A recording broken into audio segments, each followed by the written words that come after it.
enjoying the time you spend together. You sure don't want to have to think about whether everybody's going to be comfortable. You want Tony Kelly to make sure everybody's comfortable. That's what Tony Kelly does, and that's what's most important for the entire Tony Kelly team. Their prompt, professional service and attention to detail, they're famous for it. Focus on what's most important to you and let Tony Kelly Heating and Air keep everybody comfortable. Stay comfortable and stay focused on the most important things with Tony Kelly Heating and Air, committed to serving you and your family with exceptional service, skilled technicians, and reliable high-quality work. Go to TonyKellyInc.com to find their full range of HVAC services, including repairs, installations, inspections, and maintenance. TonyKellyInc.com or call 850-385-3774. Love to compete on the dartboard? Then it's time to head to the CP. The Corner Pocket Bar and Grill is Tallahassee's premier dart bar, featuring steel-tip boards and soft-tip internet play. The Corner Pocket hosts leagues and tournaments regularly. Just check out their social media to find a time that works for you. And in between games, grab a pint and a bite in the cool AC, or enjoy yourself outside on the deck. Whether you want to catch a game or start one of your own, the place to be is the Corner Pocket Bar and Grill, 2475 Appalachie Parkway. Tallahassee loves the Corner Pocket.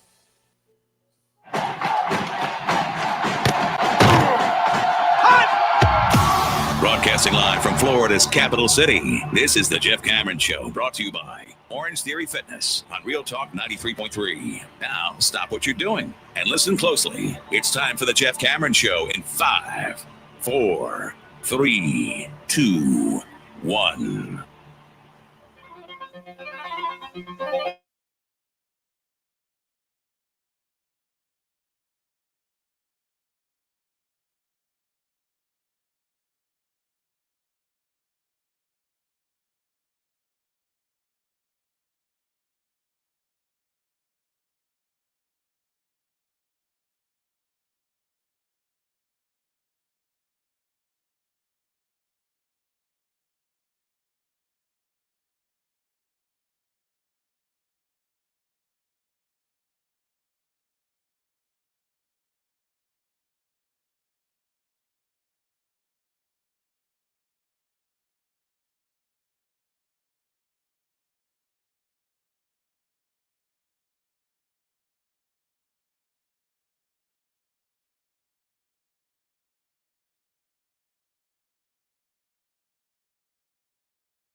Means you are supporting the only locally owned and operated radio station in all of Tallahassee. Thanks for doing that. If you're watching on Warchant TV, YouTube channel there, well, you're amongst the thousands upon thousands that do every day as we continue to grow this puppy thanks to your support. And we appreciate that as well. On Twitter, it's at J Cameron Show and, you know, all the things. They tell you in the industry, in the biz, not to tell people this out the gates, but today I'm going to make an exception. Smash that like button. You've never heard me say that. Wow. You've never heard me say it on the air ever because I think it's stupid. But, you know, I think it also helps us. So it actually does. I know it does. It's just I hate hearing every host in America, hey, smash that like button. You're going to make me try to come up with better ways to say it. There is no better way to say it, though. You just kind of have to, at some point. It used to be taught amongst the algorithm lovers that you had to do that in the first minute of the video. Yeah. And then they realized, oh, that detracts from, you know, the video if you say it right out the gate. Yeah. So you got to sneak it in there at some point. Well, it's like when I started in radio, you know, I was doing mornings, and the late, great Lee Bowen was, you got to remind people of the time. And of course, you know, nowadays everybody's got it right here. They got the time. They have the time at all times. But yeah, that's how I did the old school damn Skippy. Was I made the listeners tell me the time so that I didn't have to keep doing it. Yeah. It was brilliant. Put it on them. That's very, very smart. Yes. And we got some people that cut promos for us either in the chat or when we do the phone calls in the post-game show, which is probably a better way of handling those things. But the way I found 4 years ago when I started, it's been a minute now at Warchant, was we want to find more Florida State fans who are looking for our content. And that actually, That's true, there's too. the benefit. That's the benefit of hitting the like and subscribe to the channel. Chances are, if they have never seen us, it's going to populate somewhere at the top of their list, and then they found us. And we're all one big happy family. No, what I love is that our listeners do say it for me, Brett. Thank you. I just hopped into the chat to say hello to people here, and I see that they already do. Thanks. Tom, I just woke up feeling right today. As wrong as I felt yesterday is as right as I felt today. I feel like the picks on this paper that I'm holding are all winners. I thought it was going to be about faith in the product at 7:30 p.m. on Saturday. That didn't change overnight? I have no faith in it. Okay, all right. No. But I believe in this right here. I believe in these picks that I have spent hours vetting. It's funny. It's an unheralded character in this show is the sheet, because there's one on Thursday, and then there's a very famous one on Friday. Yeah. This is your version of the sheet, though. Yeah, but I don't have to stare at it. I'm not addicted to it. It just happens to be where I placed my thoughts on the wagers for the weekend, and I typed it out and printed it just to have it here, partly as a prop, but also because it's a good sound. I like looking over, glancing at it, that kind of thing. It does give me a little bit of comfort. And that sound, and the look of it too, I suppose, but back in the day, old school radio, that was credibility right there. Yeah. You wave around the sheet, the sound of the sheet. You have the sheet. You know what else I like? I like my Masters Cup. That's a lovely Masters Cup. I bring this in. Hang on, let's go full screen for it. You want to see the Masters Cup? That's a good cup. Can you see it? Yeah, I think you can see it. What are you swishing around in there? Is that some AG? Vodka. Oh, all right. Okay. No, I'm kidding. It is not vodka. That would go poorly. What was the bite?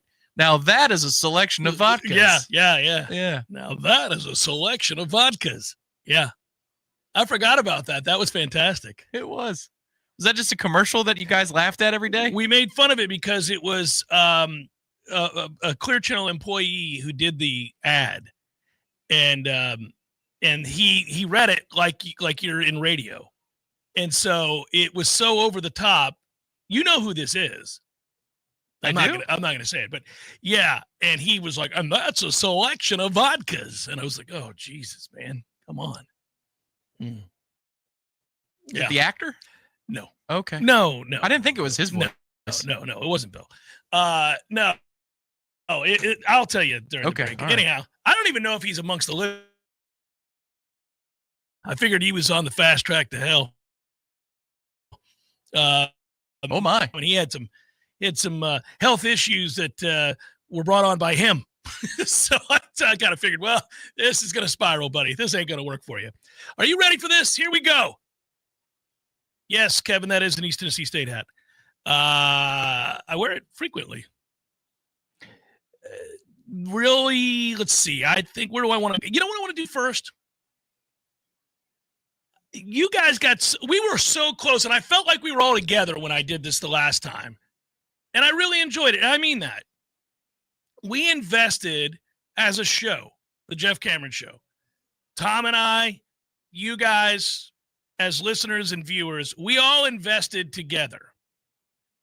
When I gave you the same game parlay on a Thursday night for the NFL, and we hit every one but one, and we almost had the super parlay, like that crazy one. I had two separate ones, but we put them together for the super parlay and just like, you're not going to win it. You're not going to win it. We came really close. If dumbass doesn't drop a screen pass, we got it. I mean, we're going to walk to that bet. We're going to first half that thing. It was unbelievable. But I didn't get mad that I lost it because I think I properly explained to everybody, you ain't getting rich betting a bunch of 5 and 6 and 7 leg parlays, everybody. That's how Vegas builds buildings. That's not the way you build a new house. That is hard to hit because you know what can happen? A guy can drop an MF and screen pass.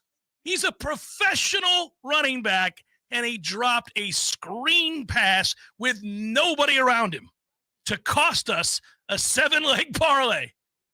And then when it happened, Tom, I said terrible words at the top of my lungs for my family to hear. And they all chuckled and said, Dad must have lost a parlay. Yeah, that's not a straight prop bet, Yell. There has to be something extra there. Stone hands out here dropping a screen pass. I could throw a screen pass to my mom and she'd catch it. It's a screen pass. Sweet Jesus. What would our record be if Tommy could have completed the screen pass in overtime in Virginia? Oh, he's walking in. We're not 3-4. Well, by definition, we're not 3-4. Yeah, but I think it's better than 4-3. Oh, you think they go on to continue to win games and it serves as a wake-up call instead of a spiral? Maybe. We're all doing that thing these days. That's what we're all doing. Where did it go wrong? What happened? Oh, it ain't no excuse. No, I'm just saying I know that we would like to believe that. I'm not so sure. It doesn't matter. We'll never know. They did lose the game. Yeah, and then they lost the next one. It was a great call. Yeah, it was a great call. But so because I had so much fun with this, and I really did feel like the show was with me. I had a lot of people tweet at me when he dropped that screen pass. I had a lot of people tweet at me when the quarter ended, and they're like, man, we were right there, brother. We had this thing. And that made me smile because I wanted to be sure that everybody understood that when you put together these same game prop bets that you know it's just pizza money, guys. Don't be out here doing silly stuff now. I feel like a responsibility to warn you that, hey, don't bet money you don't have. Don't bet money, more importantly, that you can't afford to lose, right? And don't bet money that, when you go to the table on a parlay or a same game prop that you think, come on, it's just pizza money, baby. It's just going to make a Thursday night game a little bit more interesting than it would have been. And I didn't put it on the sheet, Tom, because I didn't finish it in time. I was finishing it at the stoplight before I got here, but I have it. Were you really? Yeah, I was. I was plugging in numbers to see what I could get. To see if I could get this to like plus 1,500, plus 1,600, plus, you're trying to get that plus number up when I'm putting this together. All right, you ready? We're going to have, now this is a 5-legger. Oh my. We're going with a 5-legger, everybody. The pentalegger. For tonight's game, tonight's NFL game, which would otherwise be not interesting. We're going to take Derrick Henry to have at least 80 yards rushing against Miami. All right? So 80 plus. The time that I plugged it in, I think I got minus 150. Sure, it changes now. Jalen Waddle to have over 50 yards receiving for the Miami Dolphins. We're marrying those two. Devon Achane to have over 25 yards rushing. Justice Hill to have at least 15 yards. All right, come on, Justice Hill. 15 plus receiving yards for Justice Hill. Malik Washington, going to add him to the list. Over 28.5 yards receiving. So we've got Malik Washington over 28.5. We've got Derrick Henry, 80 plus rushing. We've got Devon Achane, 29 plus receiving yards. Jalen Waddle, 50 plus receiving yards. And Justice Hill, 15 plus receiving yards. And you should get that around plus 1,600, plus 1,700, somewhere in there. That's the bet. That's the one tonight, everybody. You in? Jeff's Proposition Jeff's co-op, baby. I like that you got to use it again. It was up there, too, with a disclaimer. And it said, warning, it's about to get fun. Have fun with this. Be good. I like it. As far as the other picks go, I'll get to them in a second. That was I just wanted to lead with tonight's props for everybody that wanted to have some fun with it. Just wanted to lead with it. Have some fun. People are worried that Virginia Tech's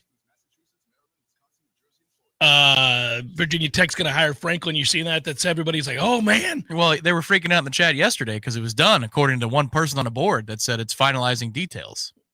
Mm. Right. Yeah. No, I don't think so. You know that the holy trinity, or more than that, of people that you need to follow in this situation. If Thamel picks it up, if Nakos, if Dellinger, if Brett McMurphy, if Staples, like those are the people that will give you when this thing is about to punch in. But none of them mentioned it, not one iota so far.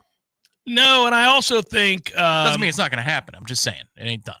No, and also if you're Franklin, you can do better. You can do better, buddy.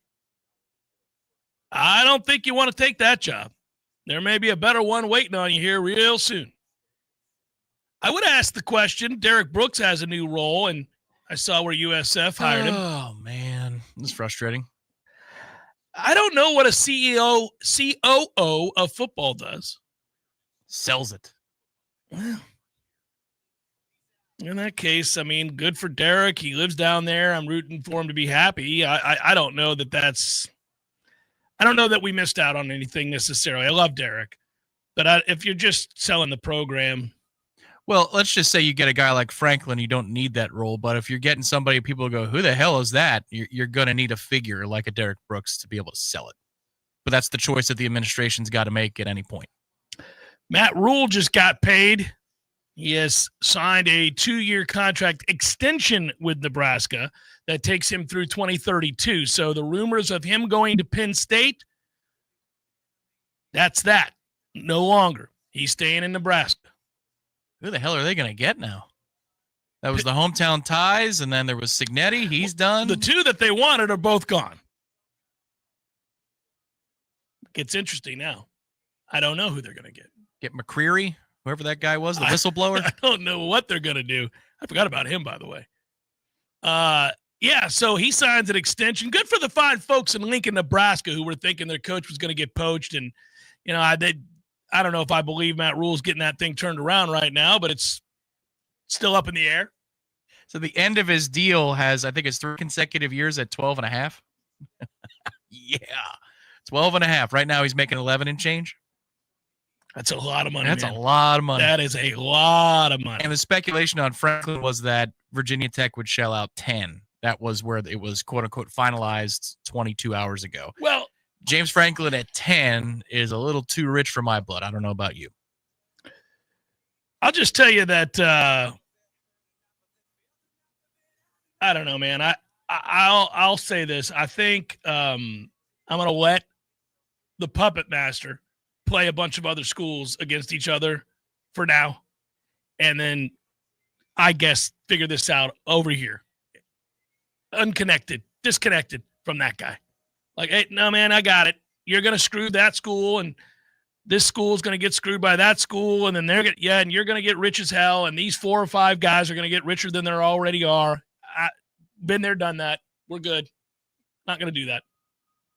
I'm here for the non-engagement policy with this particular super agent. The problem is, let's say you hire a no-name who's not represented by Jimmy Sexton, and then that guy succeeds here. Think he's going to switch representation? Well, perhaps. Absolutely. But you would have got him on a fair deal, and he would have then, at that point, after succeeding, earned his money and his raise. We would have seen a reason to do it. That's fine. I'm just saying you don't want to create bad blood. It would just be more like, we'll see you in a little while, blood, because it's the Jimmy, next coordinator man. that you want, the next position coach that you want to upgrade here, there, and everywhere, there's a better than 50-50 shot that you're going to have to bring that guy to the negotiating table again. No, I get it. I don't think you're going to live in a world where you never interact with Jimmy Sexton. It's like Scott Boras in baseball. You know, like at some point you're going to have to deal with Scott Boras's ass, and everybody loathes doing it, and they know exactly what it's about. But eventually there's a client that he has that you have to talk to him. I get it. But no, man, let the Lane Kiffins and then all those guys, let him go ahead and pit everybody against everybody and let that work out. I don't want Lane anyhow. So that's fine. I think that, you know, again, comprehensive change. We need to look at the way this is structured, who's going to make that decision, who gets to make that decision, and, you know, what it's going to look like. And there are a lot of good football coaches all over the landscape of college football. You see guys getting the job done, many of whom you've never even heard of. Saw a few states over that was put out in front of the masses about who gets to make the decision for the next LSU head coach. Golly. Oh, my God. If you're like a citizen there in Louisiana, you're like, see, this is why they make fun of us. Listening to that buffoon talk. Yeah, that was a toughie. Now, I will say it was funny because, A, his voice is ridiculous, but B, I mean, you talk about you're an AD and the governor's telling you you're not making the next decision. Come on, buddy. That's a tough. What is he doing? Like, what are you doing? How can I invoke the president to see if I can make him smile at me while I say that he can pick a player, a coach, instead of the athletic director? It's a comedy skit. The whole thing, the principal players, the people mentioned, it's all a joke. How many sports writers we got here? Yeah. Oh, there should be more of those. It was like, what are you talking about? Anyhow, I'm going to let this play out in such a way that, I would love to find a way to get Summerall in here, but I worry that he's too big a candidate currently. He's got an opportunity probably to be like a top 7, top 6 job guy right now. He's really gained a lot of momentum. Hey, speaking of which, he's on my card today, and I'll tell you about that game along with all the others in mere moments. Jeff Cameron Show, 93.3 Real Talk Radio, Warchant TV. If you've been putting off cleaning your gutters, the wait stops now. Because for the entire month of October, Gutter Solutions and Waterproofing will do it free. Don't wait until water damage costs you thousands. Get your free gutter cleaning today. No strings, no gimmicks, just a clean slate for your gutters. Go online now at guttersolutions.net. That's guttersolutions.net. And schedule before October ends. Gutter Solutions and Waterproofing. With us, it's personal.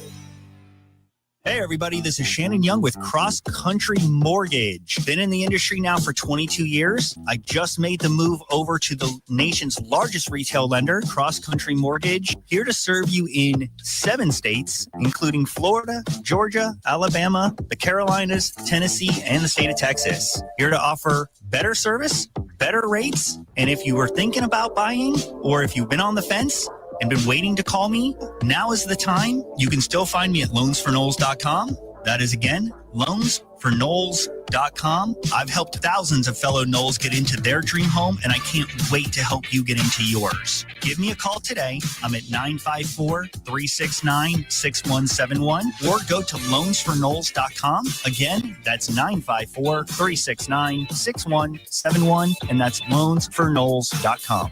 Equal housing lender, NMLS 373031.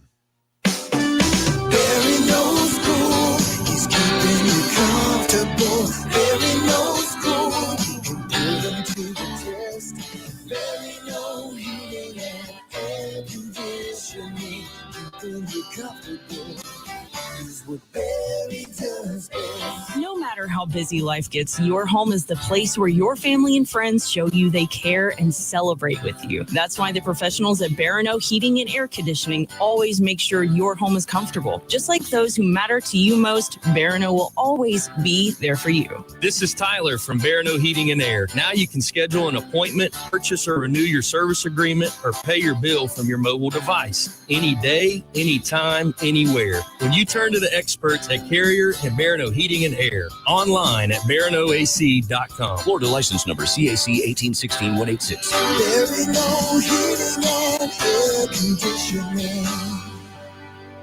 Hey, no fans, our partner ISF Inc. is a national management and IT consulting firm located right here in Tallahassee, Florida, solving the future for state governments through strategy, process, and technology. As a trusted advisor for state governments, ISF knows the importance of defining a clear and detailed strategy. Our friends at ISF can help your organization create a strategy that sets you on a path to success. ISF, your vision plus our expertise brings your brilliant ideas to life. Visit isf.com to learn more. ISF, solving the future. Craving something different? Discover the bold and surprising flavors of Peru at Café de Martín. From sizzling lomo saltado to savory handmade empanadas, every dish is made with heart, history, and soul. Crafted by classically trained Chef Martin himself. It's not just food. It's a trip to Peru without the plane ticket. Swing by Café de Martin today and taste the tradition. Café de Martin, authentic Peruvian, right around the corner. From the championship stage to coaching change and everything in between, Warchant.com remains your home for the best FSU football coverage in the business. Brutally honest columns and features, market-leading multimedia presence across video and podcast, the largest FSU fan community with a staff that combines for over 100 years of experience covering the Noles. When change comes, Warchant.com is your home for analysis from every angle. Warchant.com, your ultimate Seminole sports source. Sign up today. The Jeff Cameron Show is a production of the Warchant.com Multimedia Network. Check out Warchant.com today for the latest news inside Florida State athletics. That's Warchant.com. Now, back to Jeff on Real Talk 93.3. All right, here we go, guys. It is a Redemption Thursday, and you're ready for your picks, and I'm ready to give them. So here we go. Pay me, Martha. There they are in all their splendor. All right. We've got Air Force minus 1.5. Tom, did you notice about Air Force that they've incorporated a passing game? Oh, have they now? Mm-hmm. They can throw it around a little bit, and I'm going to count on them to do so. Neither team is out here getting stops. So I'm going to lay the 1.5, and I'm going to go over the total of 49. Let's get it on. Coastal Carolina, plus 6.5. That's tonight. That's here. We're watching it. Catching those points against Marshall. We're turning the corner, Coastal. Let's go. Pitt'll destroy Stanford. Gave the 14.5, and it'll just remind you of your anger, your frustration. Everybody hammers Stanford but us. I still sometimes, I've almost done it twice in this last 48 hours. I almost went back and watched our game against Stanford again. I've seen it in its entirety. Saw it again up close and personal the next day. I guess I should say, not about up close and personal. I was near the TV. And I watched it again the next day because I knew we needed to talk about it on Monday. But I felt the urge to watch it a third time because I still don't know how we lost. That team is awful. It's very rare when you look at a team in real time and it's a close game that you're able to, with a discerning eye, go, what in blue blazes? This team is awful. We got to score 80 tonight. But I did that while watching Stanford, all that plotting, slowness. It was just so much slow, so little athleticism. And yet there it was. The important thing to remember is it wasn't the event. It was the event that made us think that we need a comprehensive assessment. So it wasn't quite a fireable offense, but it did start the assessment, and we're happy for that. So I took Pitt, and I laid the 14.5, and when they win by 30, you can go, God, dog it. Tulane minus 5.5. Let's go. It's been a rough year for UTSA. They're 3-4, and their coach is hilarious. He's featured in this week's Coach Speak. It makes me laugh because he's the coach. He does what we beg for coaches to do. One of the problems, almost with all coaches, certainly ours currently, is when they have their weekly availability, they very much struggle to have a normal conversation. It's always so used car salesman-y. It's always so motivational speaker, over the top phrases, nonsense, rhetoric. And I think the coaches that have the availabilities that do it very well are the ones that treat you like an adult, that have a conversation with you the way that you would if you were, eating dinner together, talking about life's problems, successes, failures, whatever it might be. You would have Tom and I are talking about our lives, talking about aspects of things that we would like to see get better or things that we'd like to see change or things that are making us happy. We don't speak in, rhetoric, phrasing, over the top, conversationally. Not like, well, here's the thing, Tom. What you need to do is identify and stupefy. And from here we go. And no, we're not doing that. We're gonna have a conversation. Well, sometimes, buddy, but sometimes you just need to live with lethal simplicity in your life. Mm-hmm. My credo in life is all gas, no brakes. Yeah. So if you listen to a Jeff Traylor press availability, you love Jeff Traylor. He's the coach at UTSA. There is one prominent, I have discovered this through Coach Speak, one prominent media member that does all of the things for UTSA. He hosts the coaches show. He's at the presser asking the first question. He's the guy that goes on the road and makes sure that the team is covered. Otherwise, they don't have much going for them. And he said to Jeff Traylor this week, after they got blown out in their last game to fall to under 500 in their 3-4, Coach, how are you able to get your players to reflect and buy into your pillars of coaching success and all of these, mottos and things that apparently he's referencing by the question? He goes, let me tell you something, Greg. We're not doing any of that right now. We're 3-4. We're not any good. I'm trying the best I can, Bubba. It's just not happening. I was like, thank you, Jeff. Thank you, Jeff. Let's have a conversation. I appreciate you, Greg, trying to throw me a softball there so that I could tell you all about these things that I believe, and I could be a televangelist for a moment, but I'm not going to do it because I know that our fans have eyes and they can see we're 3-4 and we just got blown out. I'm not falling back on rhetoric or things that I said at the opening press conference. I'm not telling people to climb. I'm just saying we're in a bad way right now, Greg. It's not happening, Bubba. Every week I've talked about needing to stop the run. What haven't we stopped? That's right, Greg, the run. It's tough. It's tough to win games that way. So I know that they are in a sleepy state, a saddened way over at UTSA. Give me Tulane tonight, -5.5. Notre Dame -28.5 against Boston College. Boston College is in a bad way. Speaking of press conferences, those are good. Those are good as well. North Carolina versus, by the way, Boston College cannot stop the run. They gave up over 300 yards rushing last week. Over 300 yards rushing. What does Notre Dame like to do? Right. This could be a problem. Couldn't happen to a nicer coach. North Carolina, Syracuse. That's some sorry offense from these two teams. We're going under 45.5. The first to 7 wins. Indiana versus Maryland. I wanted to take Indiana -28.5. Instead, I just took the over because Indiana and Kurt Cignetti are sending messages out here every Saturday. He gets it. He will run it up on your ass.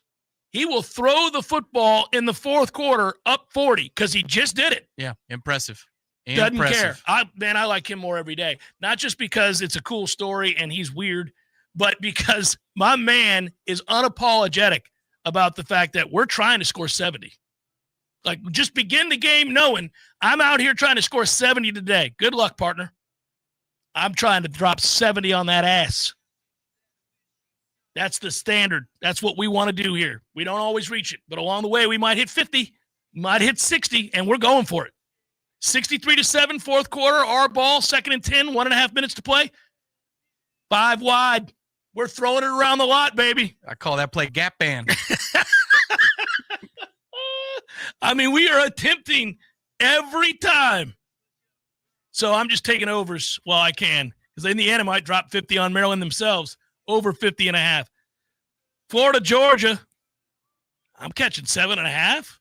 Georgia's defense is cheeks. Give me Florida plus 7.5, and I'll go over 50.5. Does Florida find a straight jacket removed? Do they feel good about slinging it around the lot? I'm betting so. Give me the 7.5. Georgia Tech minus 5.5 against NC State. NC State's defense ain't it. Interesting game, though. It is.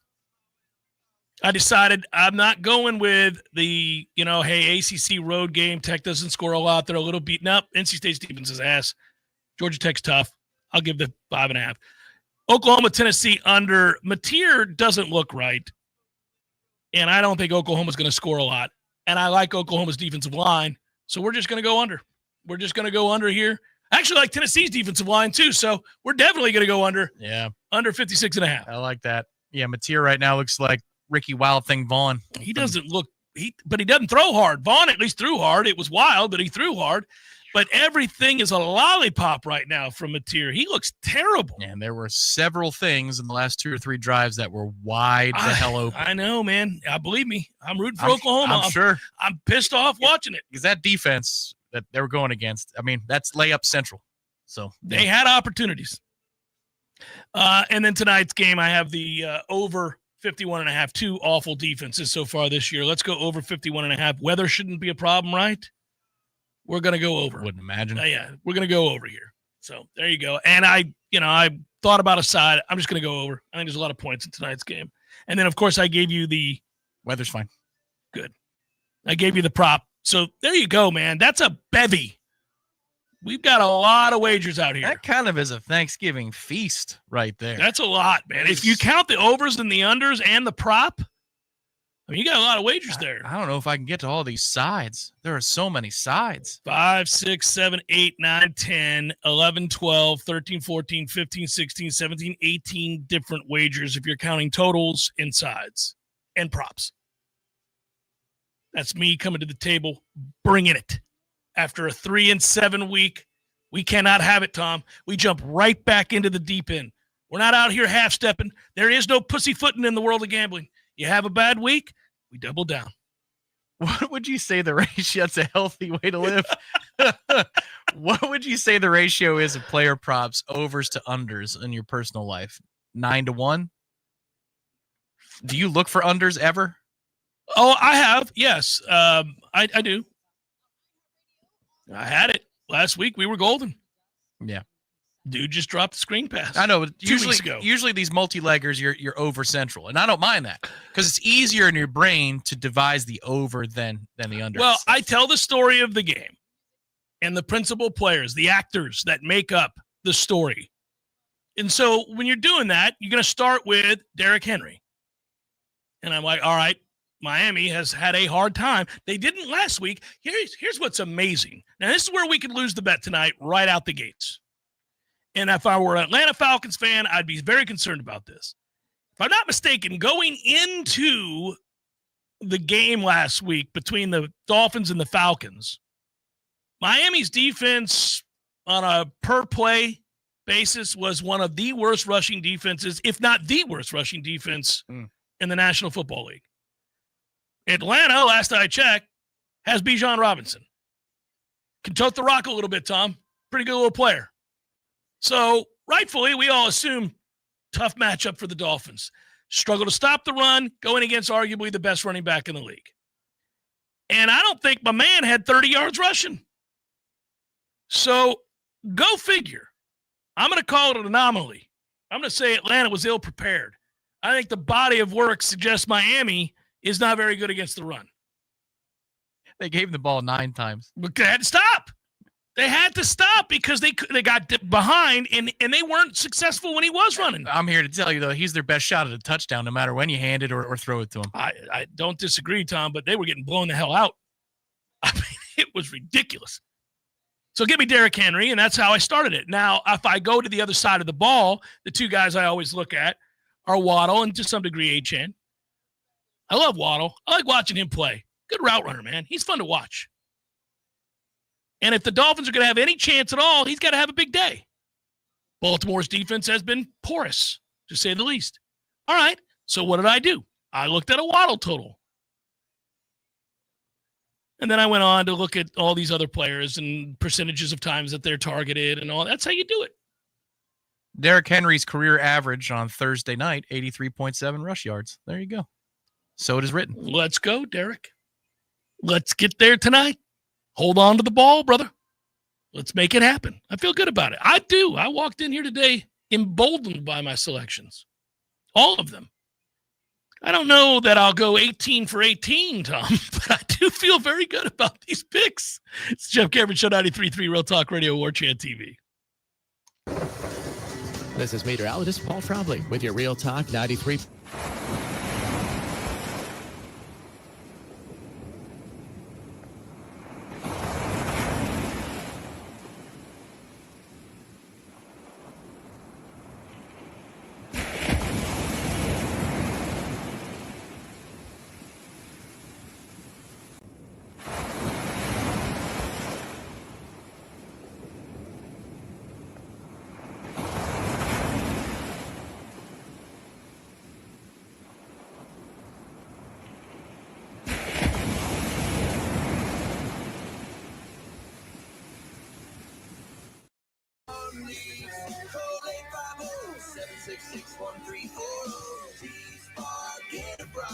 Roofing and construction services. T-Spark Construction.com. License number CCC 1331204. What is Recover Now? It's a movement to get clean and sober, started by you, friends and family members, or maybe even the person suffering from an alcohol or drug problem. Recover Now is a free service that helps people find treatment facilities covered by private insurance to help them start the road to recovery and succeed. If you or a loved one wants to recover now, call this number. It's a free call. Many of our treatment counselors have been exactly where you are, and they know what you're going through and how to help you get where you want to be, and that is on the road to recovery. With one free phone call, my specialist will check your insurance and help you get the best treatment for your needs. Remember, get clean, get sober. Use Recover Now as your free service. Here's the number. 800-764-6915. 800-764-6915. 800-764-6915. That's 800-764-6915. Hey, Jeff, what's up, buddy? I was just thinking, they never tell you that when you grow up, one of the things that you'll miss are the games that you created with your friends in the neighborhood. Wow, good days. So I would have my buddy come over, and then we'd make up these games that were kind of like a hodgepodge of every game that you've ever played. Kind of like the bikes we built. Correct, yes. And it's a grand experiment. In the beginning, nobody knows how to play the game, and you argue about what the rules are going to be. And in the end, everybody knows how to play the game. By the end of that summer, you know the rules, the neighborhood know the rules, and you play that game like it's the greatest game ever played. But they still try to break the rules, right? Oh, if you ain't cheating, you ain't trying. But at the end, Eddie, you're never going to play it again, and you'll think about it the rest of your life. And the best game you ever played was that game. Never been a better one. Hey, you want to have a Gordo Smash, Jeff? I do. I'd like that. Gordo's, bringing the flavor and flair of Cuban food to Tallahassee since 1996.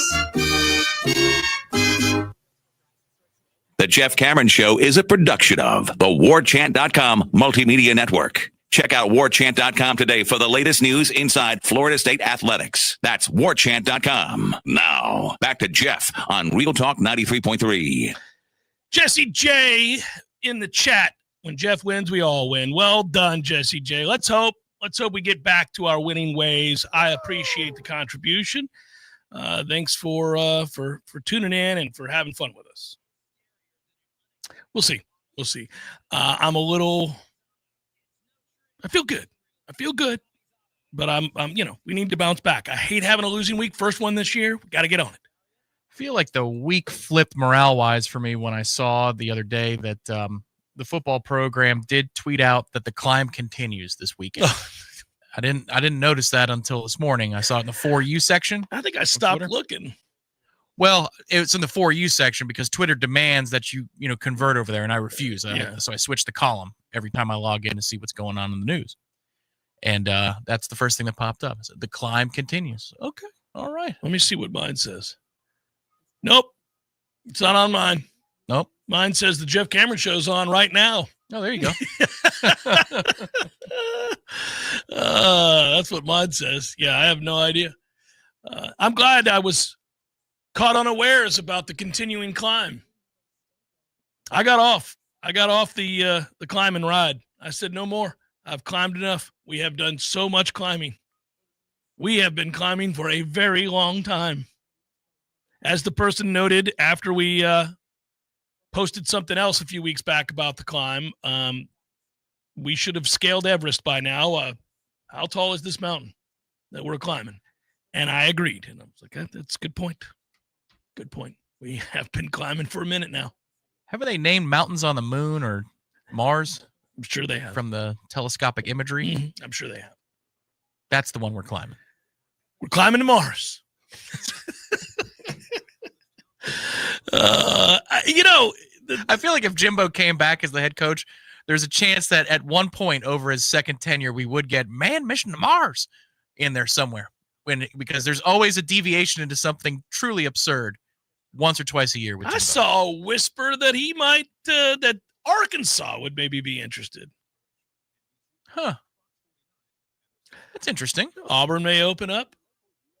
Oh, Auburn? I wouldn't think, right? But, his dream job just opened up. He always wanted the LSU job. I know it. Timing. He's probably sending out the emails to the power brokers at LSU. The problem is Strickland was his guy. Yeah. And Strickland hired him at Texas A&M. He did. However, it wasn't Strickland that gave him the extension, which made the buyout $70+ million. I forget the other guy's name, but it wasn't him. No, but Strickland did get him to Texas A&M and did get him a fortune. And, Strickland's 0 for his last 2. So as the eloquent governor just stated yesterday, they're not going to let Strickland make the hire. He was effectively neutered before the cameras there. And so it is that, I don't think that they're going to bring in a Strickland guy, which at this time, Jimbo would have to wash his hands of Strickland. I never liked him. At least he took the squirt gun of gasoline to Jimmy Sexton a little bit as he was going on his rant. That was the one good thing the governor did. Yeah. He did mention about getting, taken for a ride financially. It's the same guy. You beat this ball in many states. Yeah. And Commonwealth. Yeah. It is the same guy indeed. But I did hear him whispered for possibly Arkansas. And I thought, he may get his wish, get back in the game. Imagine that. Gets back in the SEC after such a failed jaunt at Texas A&M. And failure it was. No, I find that interesting. Don't think it's going to happen, but find it interesting. You know what I do? I sit around thinking, well, we need Mike to win this game. First of all, I want Florida State to win games. I don't like losing games. They're going to play them regardless, so you might as well win them. And I've also decided we've already moved on, from Mike in my mind. Now, let's hope they have over there. And he comes. And your head coach. But what you're hoping for is there's enough there where they're like, hey, Oklahoma State. I mean, what do you think? Can I throw my guy in as an OC or as a receivers coach? Would you give Mike a job? Because Jimmy's got to get him a gig before he offers up the next guy here. He's got to get him a gig somewhere. He's not hireable right now. You lose 9 straight ACC games and 14 of your last 19 games played, period. It's hard to get you a gig. So wait a minute. You think if there's a win, that would be the time to pull the lever? No, it could be multiple wins. Like, let him get a couple wins in a row, then fire his ass. In a row? We going to Clemson on a Saturday night winning that big game? Road win, right there. Fire him after the road win against Clemson. Wouldn't that be something? That'd tell the world you meant business. So the admin is like somebody chasing at a gambling table? No, you want him to have a resume builder of some sort. Maybe you pull the lever if they beat Wake and you say, there you go. There you go. See, he can still do it. I'm cashing out. I'm cashing out. Yeah, I'm running to my room. There's my wife. I'm cashing out. I'm cashing out. I know, man. I honestly, I've been thinking a little bit about like, well, what do we need to have happen here? If we're gonna play the game with Jimmy, then Jimmy's got to get him another gig. Got to move the pieces around. Special teams coordinator. They've been remarkable here. Of all of the things that have gone south for Mike in his time here, I don't know how that one isn't the one that pisses him off or embarrasses him the most. I'm not trying to shame him. But like that, he said in his opening press conference that how you play special teams would pretty much make the statement and be indicative of how you play in all facets of the game. It's the face of the program. It represents what we're about. They suck on special teams and have for an exceedingly long time. Well, he was asked about it yesterday. I think it might have been Corey who asked him, but he did retort and speak about they still spend a lot of time on special teams. It doesn't look like it. Yeah. That is where your guy from UTSA is it? Trailer, yeah. Yeah. That you need a little bit of him with the special teams question of any variety, any special teams question whatsoever. Yeah, dude, he's hilarious. He's I think we're gonna have nap time instead during that period because we'll be better for it. I used it as a time to make phone calls. When we covered the team, you know this. Yes. We would be there, and they'd start in on their special teams, and I would walk over into Hauser and walk around that beautiful baseball field and make my phone calls for the day. If I needed to talk to an advertiser, if I needed to talk to a family member, if I needed to call my mom or something. DMV. Whatever I had to do. Yeah. Any calls that needed to be caught up on, it happened during special. Accounts receivable. Anything. I'm like, oh, I've been putting this call off, but they're starting special teams. Let me go wander Hauser and get this knocked out. That was never a 10-minute process. That's like there goes the next half hour. 20 to 30 minutes. A Papuch is screaming. Vigilant, by the way, as they were. Yeah. And then it just didn't translate. Never has. If I were him, A, I would have fired Papuchis. And B, well, I would have done that a long time ago anyhow. But in addition, I would be looking myself in the mirror like I can't be out here telling everybody how we play special teams is a representative of how we play everything because my special teams aren't good. I'm going to have to fix this. And I've got more time on my hands now that I'm the CEO coach. And this is something we talked about in real time. It's not, hey, let's pile on of all the things we had grievances with. You talked about the nature of walking away from special teams practices. I often would remark on, boy, Papuch just brings up the fact that Mastromano can kick with both legs an awful lot. Is that really necessary? Like it's a weapon. No, man, it doesn't matter. And then we use super soaker guns for the punt returners, which has never worked. You always have been bothered by that. Yes, that is George Whitfield with the broomsticks. Whitfield. That was a good one. With Jameis and the pool noodles. And running around with the pool noodles to try and disrupt the passing lanes. It is clown show. And we didn't ever have a good guy that wasn't a transfer. You want to laugh, by the way. You know how we make fun of ESPN's FPI all the time? They ranked the ACC's 17 teams in the FPI this week. They've got Florida State at number 4. Florida State's behind just Louisville, Georgia Tech, and Miami. They even moved up a spot this week. And I thought, well, how is that so? I'm going to read to see what they had to say here. Florida State moved up a spot on the ACC rankings with the FPI metrics, despite coming off of a loss and a bye week. The Noles are 3-4 on the year and host Wake Forest this week. It's been a struggle for this team, so don't let the ranking fool you. There will be a comprehensive review for Mike Norvell and the entire program at season's end. Yeah. Boy, I tell you what, if I hadn't double-check the record, Tom, I might have been fooled by that there FPI ranking, which they warned me not to be. Apparently, we're not actually winning games. Apparently, the FPI is a useless metric if it has Florida State at 4th in the ACC. What do you know, the FPI? Yeah, man. Unluckiest team in America. We are ahead of Pitt by 2 spots. We're ahead of Clemson by 3 spots. We're ahead of Virginia by 5 spots. Yes. We're ahead of Stanford by 10 spots. 11 spots. Sorry, check that. 11 spots. You don't say. Well, don't worry. Wake comes in. They're 11th in the FPI. We'll see how they do. I don't know. There seems to be a measure of hope out there this week. Some people seem to think the team has renewed vigor. Okay. Hour number 2 forthcoming. Stay with Jeff Cameron, 93.3 Real Talk Radio, Warchant TV.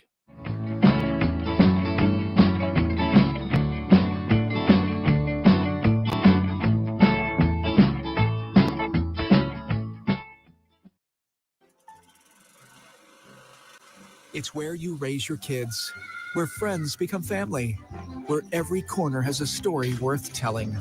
It's your neighborhood.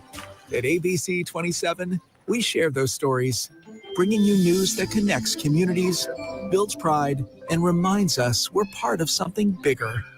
We are ABC 27, in your neighborhood. As you probably know, Fulmer's buys, sells, and loans on just about anything of value. What you might not know is that when you buy something from us, we guarantee the total satisfaction of your purchase. Buy it, take it home, and if for any reason you decide you don't want it within 7 days, Fulmer's will give you 100% of your money back. And if you decide you don't want the item within 30 days, Fulmer's will let you exchange it for something you do want. At Fulmer's, we guarantee you're going to be happy with your purchase or we'll buy it back. Fulmer's, check cashing, pawn service, and sales. 2 times more than you might expect with 2 great locations. This is Alex from Fulmer's. We've been buying gold and silver jewelry, fine watches, and other collectibles for over 45 years. But did you know Fulmer's buys and sells gold and silver coins, bars, and bullion? Don't get scammed online or pay high shipping and handling fees. Call or stop by Fulmer's for a quick and easy quote. No matter if you're new to investing in bullion or have been collecting a lifetime, Fulmer's is your local source for buying, selling gold and silver coins and bullion. Fulmer's, more than you might expect with 2 great locations.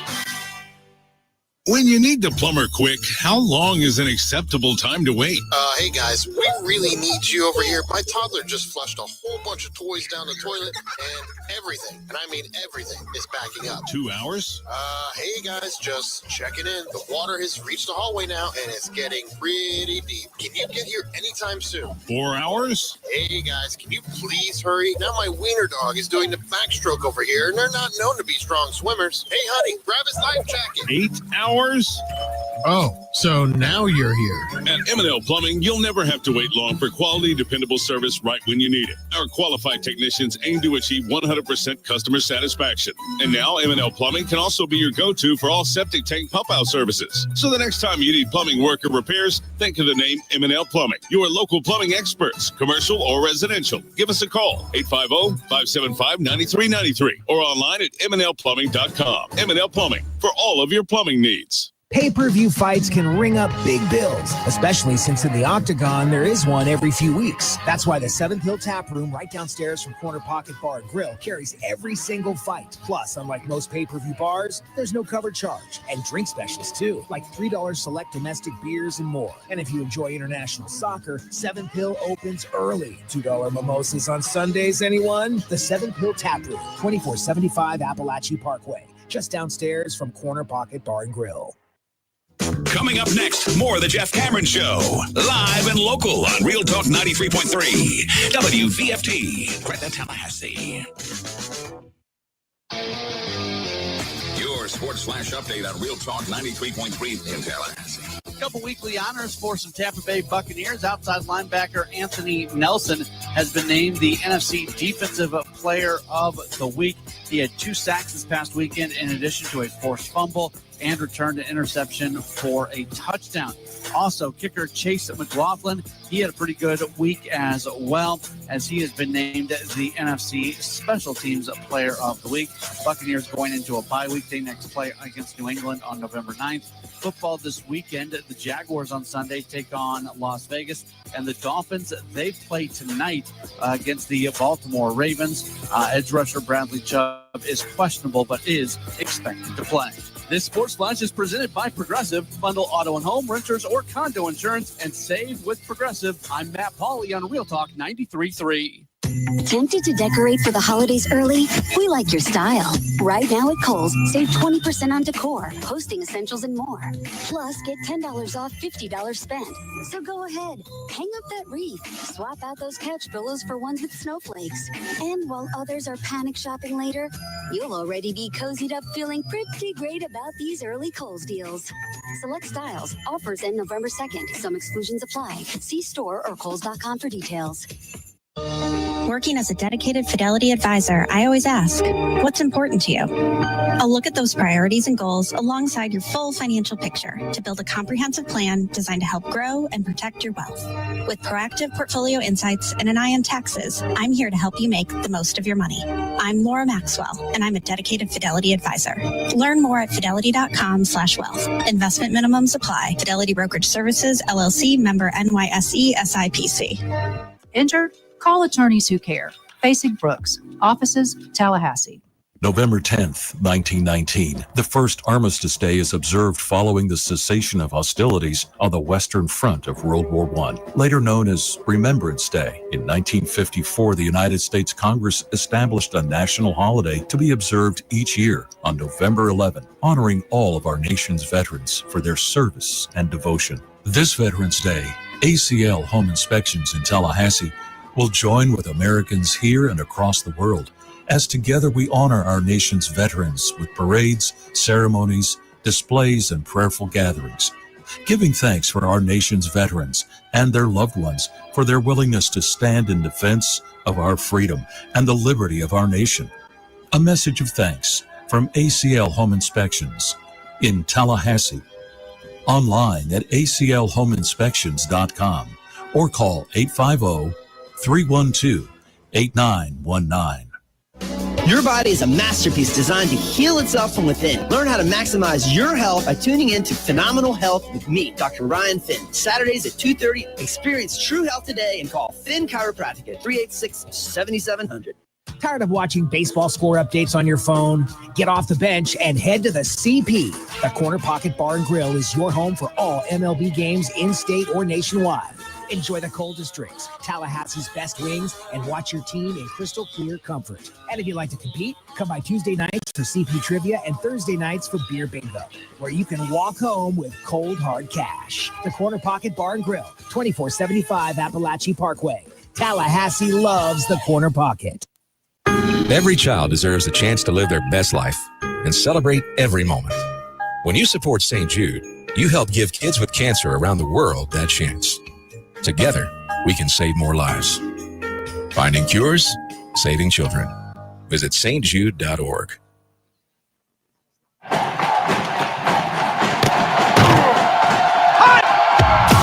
Broadcasting live from Florida's capital city, this is the Jeff Cameron Show, brought to you by Orange Theory Fitness on Real Talk 93.3. Now, stop what you're doing and listen closely. It's time for the Jeff Cameron Show in 5, 4, 3, 2, 1.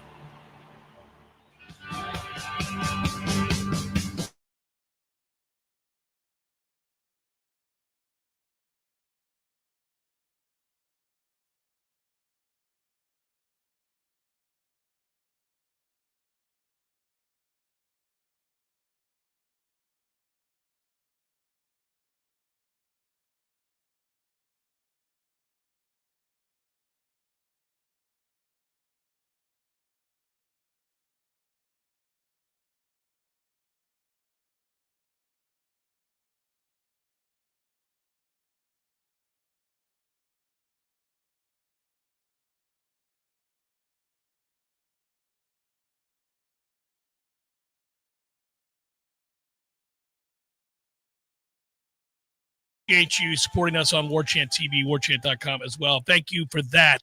You know, it is, I mentioned it in passing, and I said, and I didn't mean it to be dismissive, what is a COO of football? What does it look like? What does he do? And you're right. He's an ambassador for the athletic program, and Derek is now in that role. Derek Brooks is in that role now for USF.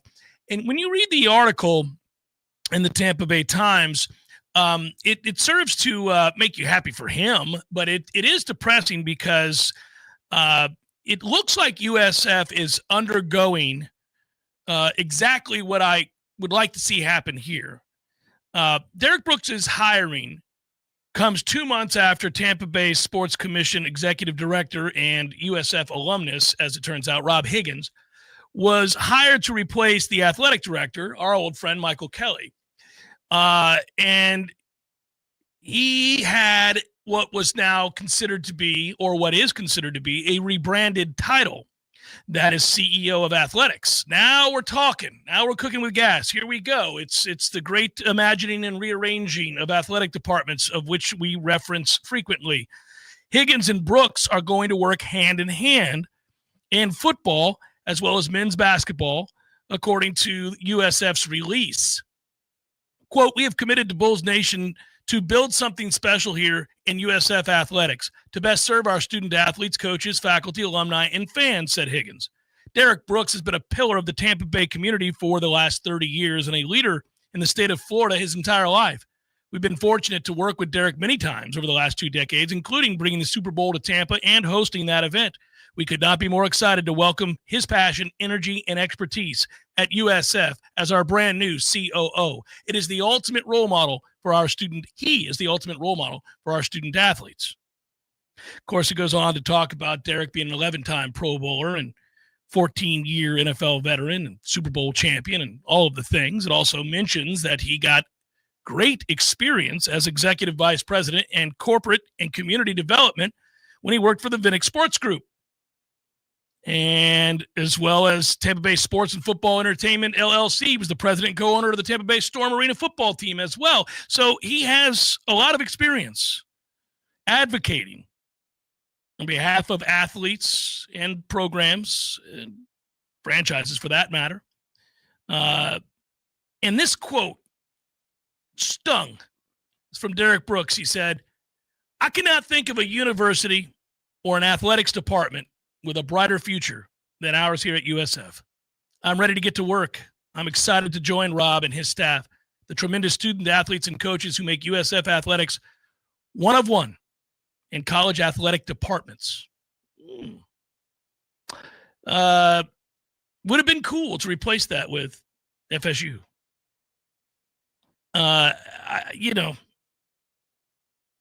It's starting to happen. The things that the changes and the things that we'd like. Yeah, it's starting to happen. This was my dream scenario would be somebody of that caliber. Now, Florida State has a few more players out there who could draw from the folks, the passion. But I don't know. Maybe they explored it and he didn't want to leave Tampa. Could be. He's got an awful lot of business in Tampa. It's entirely possible. But that's the exact thing that I was hoping we would do at the restructuring. As we restructure, you brought up Martin Mayhew as somebody who could be an operations leader. But there's a difference between operations and sales. You and I have walked that line in our careers. Yeah. Between operations and sales. It's a different thinking cap that you have to put on. And perhaps Mayhew might still be, or somebody like him might still be in the plans for Florida State on the ops side.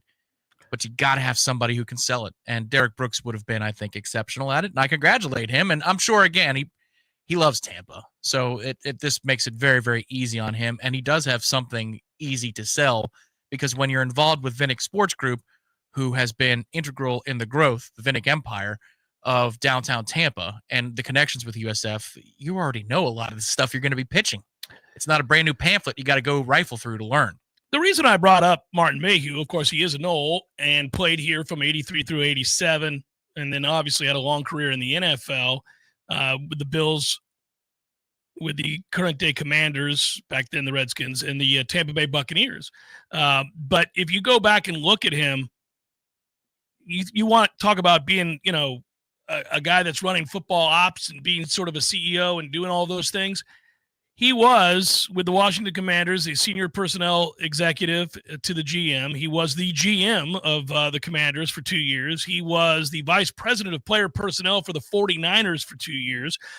He was a senior personnel executive for the 49ers prior to that. He was the director of football operations for the New York Giants for 2 seasons. He worked for 7 years as the GM of the Detroit Lions from 08 to 15. He was the senior vice president and assistant general manager to the Lions prior to that role, and the director of football administration for the Lions after he stopped working for Washington. There is a lot of experience of running labor operations and personnel operations and community operations with Martin Mayhew. Yes, real experience with the salary cap instead of this fast and loose definition of I was in sales with the Cowboys, so therefore I know how a salary cap works. It's not the same part of the building. This guy that you're describing worked in that facet of the operation, which would be nice and important. Who's the pitch man? And maybe you hire a head coach who would be good enough as a pitch man, so you don't need a front person. But that's going to be a tough needle to thread if you're not trying to hire somebody for $10 or $12 million. That's the tough part here. Yeah. Who would be your ambassador? The thing is, we have so many great citizens of the world that have played at Florida State. Is Warwick Dunn compelling enough to go sell it? Well, it's the name is. No, it's interesting. You know, like Charlie Ward and Warwick Dunn are both incredible human beings who've done wonderful things, and we're all proud that they're Noles. But no, they're not compelling salesmen. That's not who they are.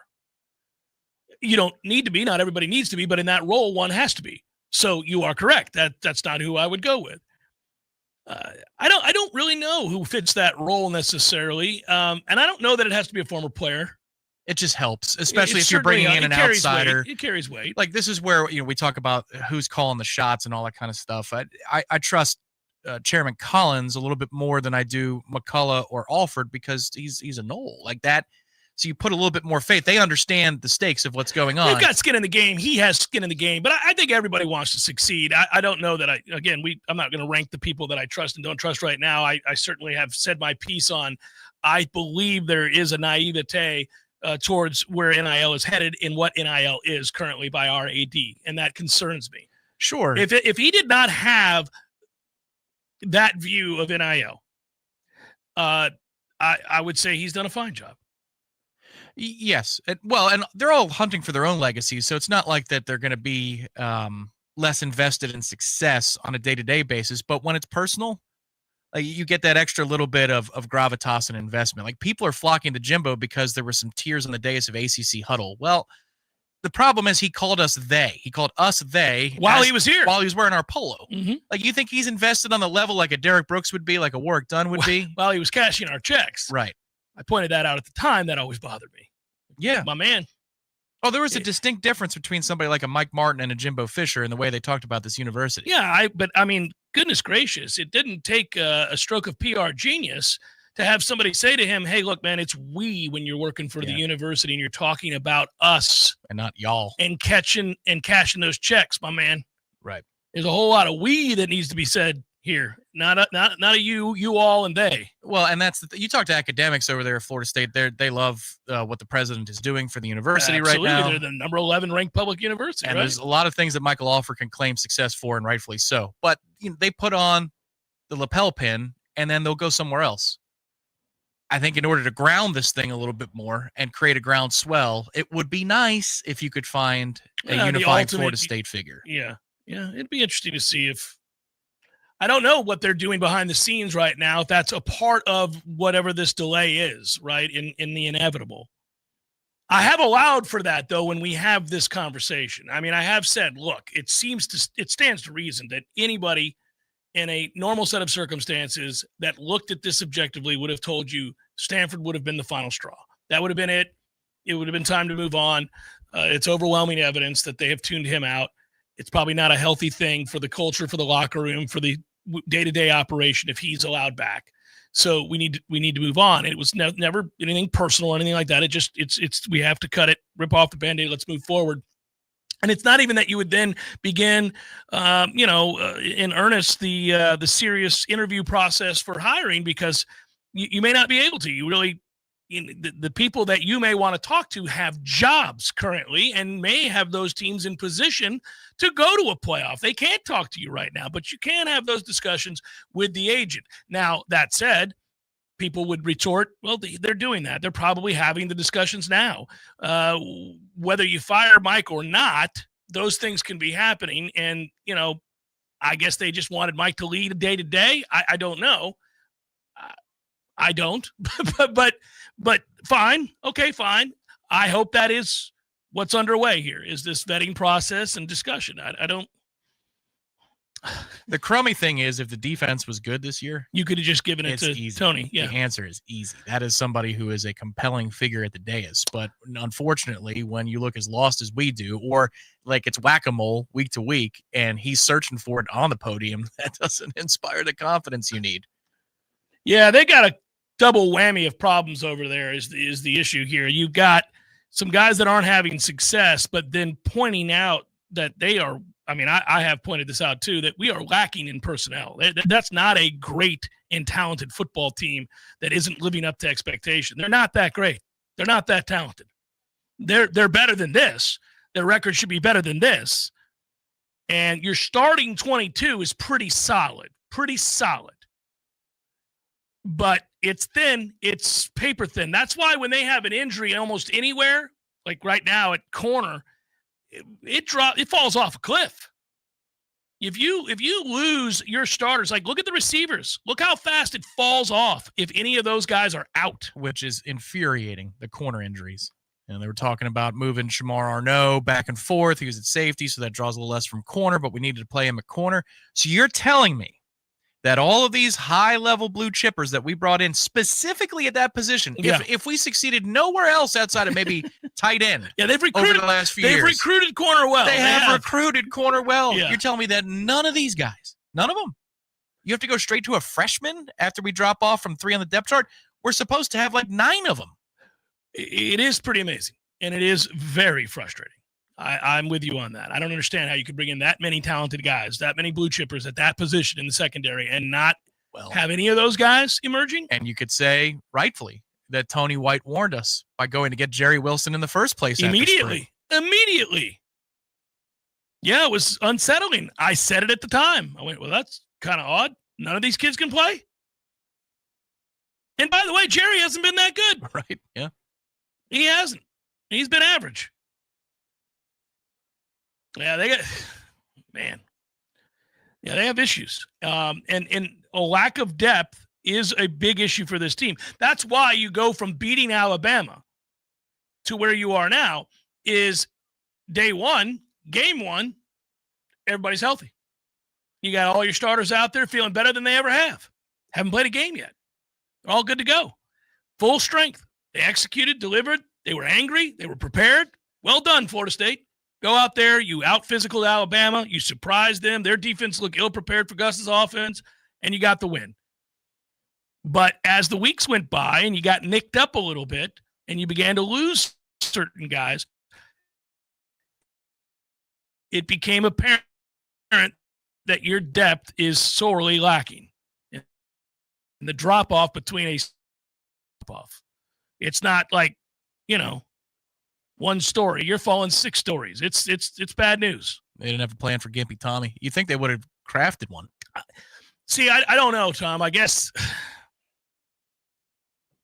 look, man, if you're going to run this offense and that guy is that size, you had to know it was a possibility he'd get hurt. I mean, that's the hard part here. But who else were you going to get to bring in who could operate this offense, specific as it is, at peak efficiency, if it wasn't Tommy, in terms of the dynamic ability to run? And if you're going to run your quarterback a lot, then you risk this. I don't like the offense in part for that reason. Oh, I hear you on all of those points. I'm just saying that if you were to rate Tommy as a downfield passer or a reader of defensive coverages on a scale of 1 to 10, it ain't good. And you were to rate Glenn or Sperry, you're not telling me that they might be in those specific facets rated higher than Tommy as downfield passers, as readers of coverages? Because if you can give me that they're going to be they're going to be higher than Tommy. It's hard not to be. I'm sorry. Like for Sperry, even, I know he's a freshman. It's hard not to be. A lot of these things are open. So you're telling me that when he's gimpy, you don't already have that plan. Well, if I don't have his legs, then I need to put somebody in there who can run not as well as him, but enough. And then who gives me a better shot to break them out of stacking by hitting a 15-yard pass down the field. And then, oh my God, here we go. Well, let's see what happens this weekend, because Wake comes in here with a very good defense. Oh, yes, and they love to hit, and they love to swarm to the football, and they're fun to watch play. And I watched them thoroughly in that SMU game, and they are flying around. They are a joy to watch play defense. Now, again, Florida State, I just took a shot at their overall level of talent, but they're more talented than Wake. They're more talented than Stanford. It's relative. They're not elite as it relates to the top 12, 15, 20 teams in the country in terms of roster depth of talent. They're not. But are they better than Virginia? Are they better than Pitt? Are they better than Wake? Yeah, I'd say so, talent-wise. So, it's not an excuse. It is frustrating, however. And you could say, well, Jeff, here's the thing. When they lose starters, they may not be as talented as Pitt. They may not be as talented as Virginia. And that is a damning statement for Mike Norvell as a recruiter, because that's ridiculous. It's Florida effing State. There are a lot of resources, more than any other coach at Florida State's ever had. I am very curious to see how they play, because when we went to break, and I mentioned this, it wasn't a tease, it was just a conversation point, that people over there seem to think that the team has had a good week of practice, that they've been locked in, and that they're not wandering the earth dismayed, staring at their shoes, that they are prepping to play a football game. They understand that Wake Forest is a real opponent, that the film, you watch that film, and if you're an offensive player, Wake's a hell of a lot better than Stanford. Oh, of course. Yeah. Well, that's where there's, I think it was Danzy yesterday who said something like, well, they don't have the athletes on defense to keep up, but they play together. It's like, I don't even know, man. They're pretty quick. Not front seven, but that's not your department.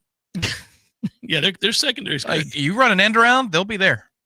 They'll be waiting. They don't fall for stuff. Plus, that's the only thing we run. We never run the front side of the stupid. Don't start with this. You know where I'm at with this.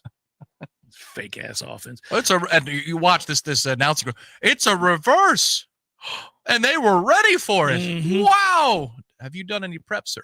It's coming. Maybe we get the other part of the play.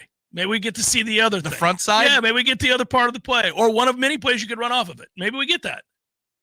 This is the week. They're going to spring it on Wake. Well, once you get to your fourth loss, you need to break it out. You got to break it out. Desperate times, Tom. Jeff Cameron Show, 93.3 Real Talk Radio, Warchant TV. Hey, everybody, it's Ed Dean along with Roger Henderson, also with FloridaDaily.com. Just want to remind you, daily 4 to 6 in the afternoons right here in Tallahassee on Real Talk 93.3 FM. Roger, it is literally the 2 fastest hours anywhere in afternoon talk radio. And if you think the country's going crazy, we'll help you make sense of it all. Oh, yeah, we'll try to make some sense of it. Again, Monday through Friday in the afternoons, Ed Dean, Roger Henderson on 93.3. Hey, no fans, our partner ISF Inc. is a national management and IT consulting firm located right here in Tallahassee, Florida, solving the future for state governments through strategy, process, and technology. As a trusted advisor for state governments, ISF knows the importance of defining a clear and detailed strategy. Our friends at ISF can help your organization create a strategy that sets you on a path to success. ISF, your vision plus our expertise brings your brilliant ideas to life. Visit ISF.com to learn more. ISF, solving the future. Games for Less, Tallahassee's largest selection of new and used games, as well as new and used consoles like Nintendo, Super Nintendo, Atari 2600, PS4, and PS5. You name it. Locally owned and operated since 1994, trade-ins are not only welcome, but Games for Less pays more for your trade-ins than the big chain stores. That's not all. Games for Less now buys and sells new and used vinyl records to boot. George loves the Beatles, by the way. Reserve all the new releases today at Games for Less, conveniently located in the Walmart Supercenter Plaza on Appalachian Parkway. Go custom with your window coverings with help from Budget Blinds of Tallahassee. Budget Blinds brings their showroom to your home with dozens of color and pattern choices. Just tell them what you love and they'll make it happen. From designing custom draperies and Roman shades to color matching your blinds and shutters. I'm Gary, the local owner of Budget Blinds Tallahassee, where you get beautiful style and expert service for any budget. Call 668-4835 for a free consultation online at budgetblinds.com/Tallahassee. You can depend on Florida farmers. We're your neighbors. Our farm is where we live and work. It's where we raise our families and provide for yours. When you see our logo in the store, you know that our name is on it because we stand behind it. When you shop for Florida-grown fruits and vegetables, look for local. Choose Fresh from Florida, the homegrown brand of Florida farmers. Your gutters aren't going to clean themselves, and this October is your one shot to get it done free. Call Gutter Solutions and Waterproofing before the month runs out, and your gutter cleaning costs you absolutely nothing. No obligation, no purchase. Just clean gutters before the next storm rolls in. But hurry, October's ticking away. Go now to guttersolutions.net. That's guttersolutions.net. Or call today. Gutter Solutions and Waterproofing. With us, it's personal. Searching for the best place to host an event for your friends and family? The Golf Club at Summerbrook is more than just a place for a round of golf. It's also one of the best choices for hosting and celebrating the most special days in your life. From rehearsal dinners and baby showers to corporate banquets and kids' birthday parties, you'll receive amazing personal service and attention to every detail when you choose the Golf Club at Summerbrook. Find out how affordable it can be and call us today at 850-894-GOLF. That's 850-894-GOLF. From the championship stage to coaching change and everything in between, Warchant.com remains your home for the best FSU football coverage in the business. Brutally honest columns and features, market-leading multimedia presence across video and podcast, the largest FSU fan community with a staff that combines for over 100 years of experience covering the Noles. When change comes, Warchant.com is your home for analysis from every angle. Warchant.com, your ultimate Seminole sports source. Sign up today. The Jeff Cameron Show is a production of the Warchant.com Multimedia Network. Check out Warchant.com today for the latest news inside Florida State athletics. That's Warchant.com. Now, back to Jeff on Real Talk 93.3. Yeah, at some point I'm going to have to get to that. I don't know why it is that this particular computer prohibits me from looking at Yahoo Sports. It's just, it sets up off to the side of the screen. You can't center it at all, and it turns purple. It turns purple. It just turns purple. It's like random. an angry Brian Kelly. Yeah, it just turns purple. I know Dellinger's writing a piece and wrote a piece about the mess that is LSU, and it's not surprising to hear that. And I am interested to see all the ways in which it's a mess. That title was, does a coach really want to step into this mess? I would guess, yeah, because you have a lot of what you need, if not almost everything you need in order to win there. And that's why most of the coaches, not named Brian Kelly, have won there, as in national championships. It's a passionate group. It's a passionate group, Tommy. That's what that is. They are great fans, though. They are fun to be around. So there you go. It's like it's my internship again. I just emailed the story because it's easier than printing it out or opening up in a window. It is frustrating when that happens. That still happens to this day on certain websites where you click it and you know what kind of a website it is, where it's just going to spam you to death. But you think it's important enough that I get through a couple of graphs to understand what they're saying. So I know it's going to make my phone hotter than the sun, but I'm going to click it. And I'm gonna deal with it for 15 seconds just to understand what this person is trying to say or what information I need to know. Yeah, I'll read it during the break. It is. Thank you for sending that along, though. It is not surprising to see a headline like that. You figure that it will be interesting. Really, this is part of it. When you go through a coaching search process, you are inviting the Ross Dellingers and other writers of the world, the real journalists that will come in and take a closer look at the goings-on at your particular university. Do we matter enough for Ross to get down here and tell us what the hell's going on? Yeah, it depends on who we're rumored to hire. Correct, and who got fired, which Mike doesn't have enough juice. Brian Kelly has enough juice. What's interesting is it seems as though perhaps Strickland maybe hit on the governor's wife, and that's not literal. I'm just saying I don't know where this personal animosity is coming from, but it's personal between the governor and the athletic director at LSU. It's buffoonish. Did he contribute to the other campaign? Like, what's going on here? It's buffoonish. The whole thing makes them look silly. But we'll see. We'll see where we go from here. It's troublesome. I know this, I should say. I am so happy for baseball right now. The ratings are huge for the World Series. And this is back-to-back years. They got a gift last year because it was Yankees-Dodgers. You'll never get a higher-rated World Series than that. But here we sit, man. It is awesome. This series has been great. The games have been riveting. And, if you're the Dodgers and you have to trail 3-2 headed back to Toronto, at least you got your best pitcher going for Game 6 to try to force a Game 7. He has been dominant. But watching a rookie pitcher like that, Yusevich last night, in complete control, 12 Ks, no walks, everything in complete command, that is something to behold on that stage. It defies reason because he was battling for his life in Game 1, and it was the first time that the opponent had seen him. So you would think in that situation, ton of veteran hitters. They've seen everything, but they don't have the book on this guy, so they couldn't break through with the back-breaking hit as they scratched 2 across in game 1 on you, Savage. But now you get a second crack at him. You're in your home ballpark. They did reconfigure the lineup, which, hey, how about that? They moved stuff around to make it a little bit deeper, but it didn't matter. This guy rose up, and he was the one that made the adjustment. That's amazing. Well, game 1, he couldn't locate his slider, which effectively ruined the other pitch. The splitter was not as effective because he couldn't throw strikes with the slider. He had all 3 pitches throwing for strikes last night. He could throw anything he wanted. And he could locate the fastball and then do everything he wanted off of that. And he was in total command. It's fun to watch that, man. It's fun to watch a horse dominate a game and lead with his fastball and then do everything that they want to do. I mean, you had veteran hitters that you just described looking terrible.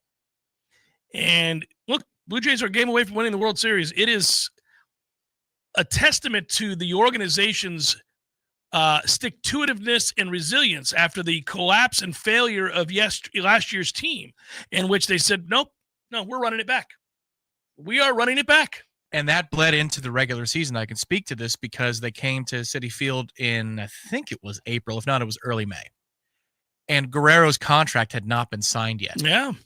And everybody was talking about what a failure it was. They couldn't come to terms with Guerrero because I think he had instituted a deadline of spring training, which clearly they found the number to make him undo that. Yes. But it was essentially a franchise that was about to be disbanded after the season.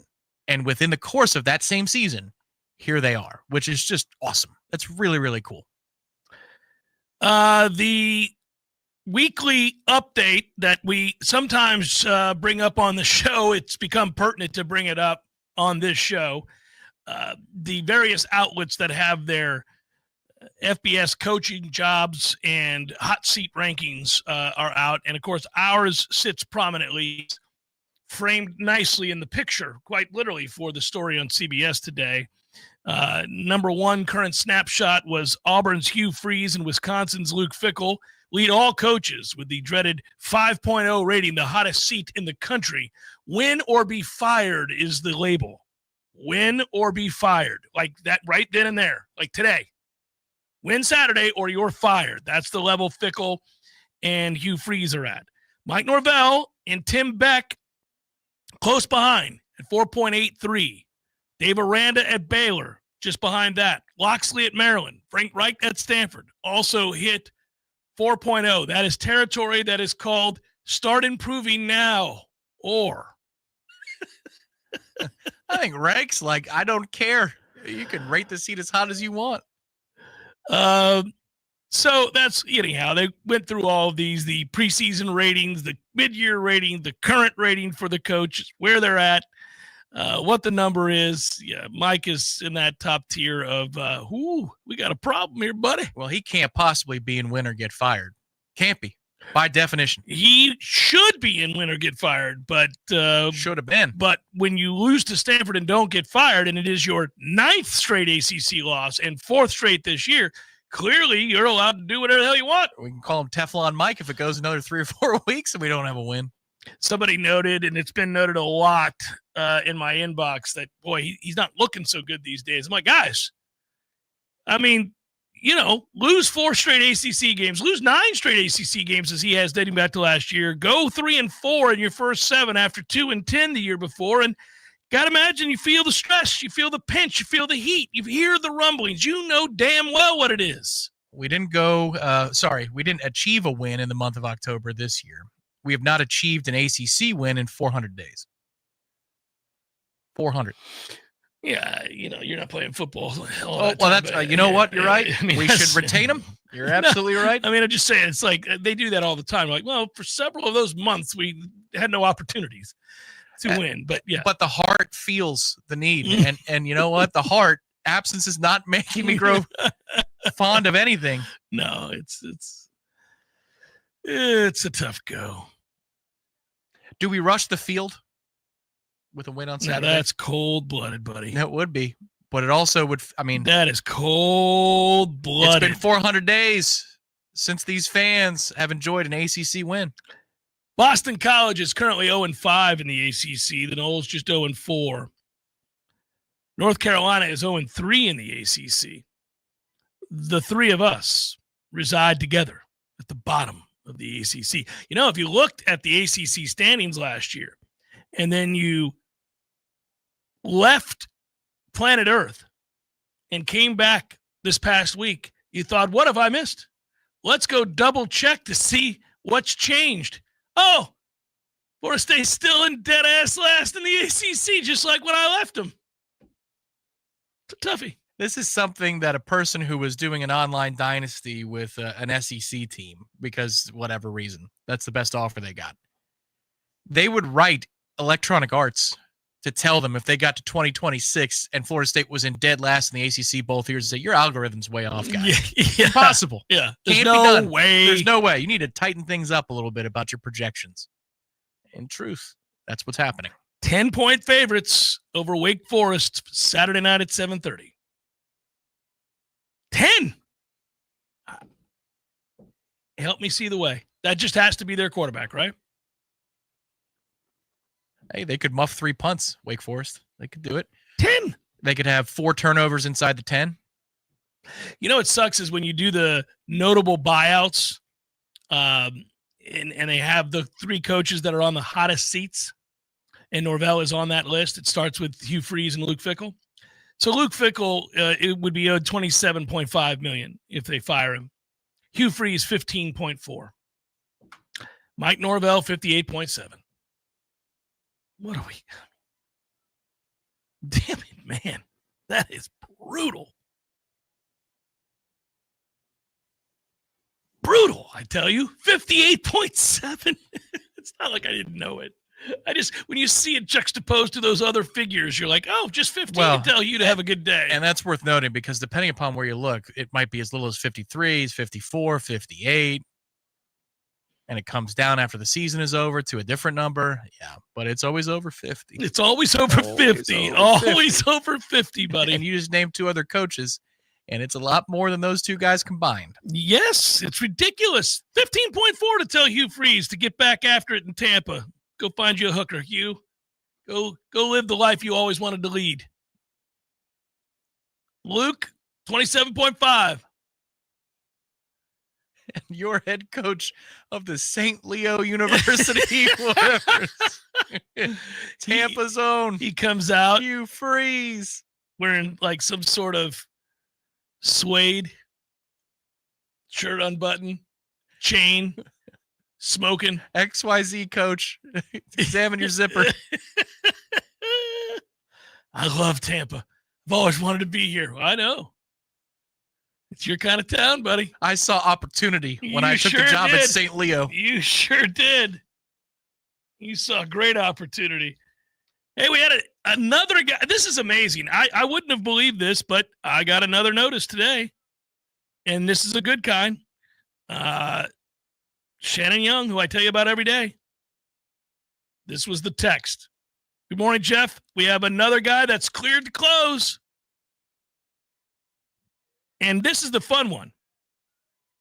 It's a listener from way back in my morning show days. His name is Dave. I won't say his last name. But Dave used to call into the show when I did mornings, and I named him Triathlon Dave because he was always training for a triathlon. So Triathlon Dave reached out to Shannon at loansforknowles.com because he heard on the show me talking about Shannon. Boom, they executed it, got it done. He got the loan. Triathlon Dave, a name from yesteryear. I hope you're well, Dave, and I didn't know you were still listening. Congratulations. Well done, and good job going to Shannon. I knew he'd get the job done for you. Anybody else interested, man? 7 different states, Florida, Georgia, Bama, Tennessee, Texas, and the Carolinas. It's like they're flying off the shelves, these houses, when they go to Shannon. It's unbelievable. Loansforknowles.com. That's loansforknowles.com. This is meteorologist Paul Trombley with your Real Talk 93.3 weather update.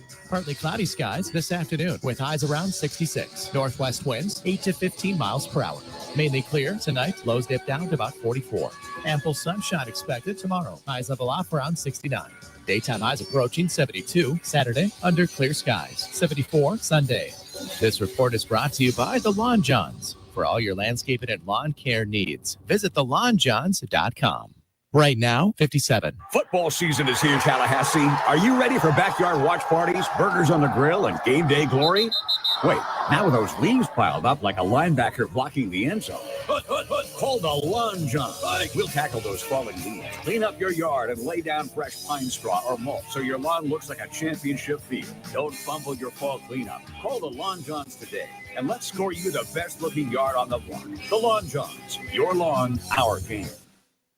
Game day in Tallahassee starts with energy, and nothing fuels that spirit like Grassroots Coffee brand new End Zone Blend. That's right. Every cup of End Zone Blend doesn't just taste incredible. It also supports our Florida State Seminoles football program. Grassroots Coffee knows it's about commitment and being all in. Every sip of End Zone Blend helps push the program forward, supporting the grind and the climb. So whether you're at home, have a business, or just getting fired up before kickoff, make End Zone Blend part of your game plan. Support local and our favorite coffee roaster. Order Grassroots Coffee's End Zone Blend today at grassrootscoffee.com. And let's keep driving the Noles to victory. It's that easy. Drink Grassroots Coffee and help support the Florida State Seminoles. And don't forget, you can get 15% off your first order at grassrootscoffee.com. Grassroots Coffee's brand new End Zone Blend. Grassroots Coffee. Made for everyone. Loved everywhere. Hey, Jeff, what's up, buddy? I was just thinking, I never tell you that when you grow up, one of the things that you'll miss are the games that you created with your friends in the neighborhood. Oh, good days. So I would have my buddy come over, and then we'd make up these games that were kind of like a hodgepodge of every game that you've ever played. Kind of like the bikes we built. Correct. Yes. And it's a grand experiment. In the beginning, nobody knows how to play the game, and you argue about what the rules are going to be. And in the end, everybody knows how to play the game. By the end of that summer, you know the rules, the neighborhood know the rules, and you play that game like it's the greatest game ever played. And you still try to break the rules, right? Oh, if you ain't cheating, you ain't trying. But at the end, Eddie, you're never going to play it again, and you'll think about it the rest of your life. And the best game you ever played was that game. Never been a better one. Hey, you want to have a Gordo Smash, Jeff? I do. I'd like that. Gordo's, bringing the flavor and flair of Cuban food to Tallahassee since 1996. The Jeff Cameron Show is a production of the Warchant.com Multimedia Network. Check out Warchant.com today for the latest news inside Florida State athletics. That's Warchant.com. Now, back to Jeff on Real Talk 93.3. Tony asks, or notes, posits, I might say, bold prediction. Link loses less regular season games than Norvell this year. Wow. Be interesting with that roster. It's a good team. They're going to pitch. Yeah. They're going to need to. I think they'll be good. I think he's got that thing humming over there. They get some players. 2 Live Hollywood says that Ira and Tom were having a great conversation the other night. Was that on the Smash? Must have been on the Monday Smash. I assume it was. Tom said something that stuck out, announcing the coach around the same time as firing one. Tom, if you don't mind, I want to hear where you were going. Where were you going, Tom? I didn't see the Smash the other night. Nothing against you and Ira. I'm sure it was very good. It always is. But I was out to eat with my brother, so I didn't see it. Well, you weren't tired of talking about Florida State football? Well, that might have factored into it as well. But what was the point you were making? No, it wasn't a point as much as I was just trying to find out a logical reason for why the move wouldn't have been made. Would they rather just try to make something happen? I love that one you're after still the other? doing that. You're very. Well, one of the things Ira posited was what you said earlier. Maybe they're trying to see if he can just amass a win or two here so that his next salary for the offset is a little bit cheaper. And I was like, okay, well, that is at least somewhat logical. Short of them not having the money, which when you say that out loud, they get mad. Like, we have the money. I'm like, okay. Then what is it? What could it possibly be? They can come up with the money. That part is true. Now, at what cost and what is the damage done and who are you beholden to and all of that is factored in. But if they had to, if tomorrow there was a gun to their head, they could come up with right. And I think part of it also is to that point, and 2 Live is asking about this, the placement at the next gig, the salary you could secure at the next gig if Jimmy can play matchmaker. Well, we were talking about that last hour.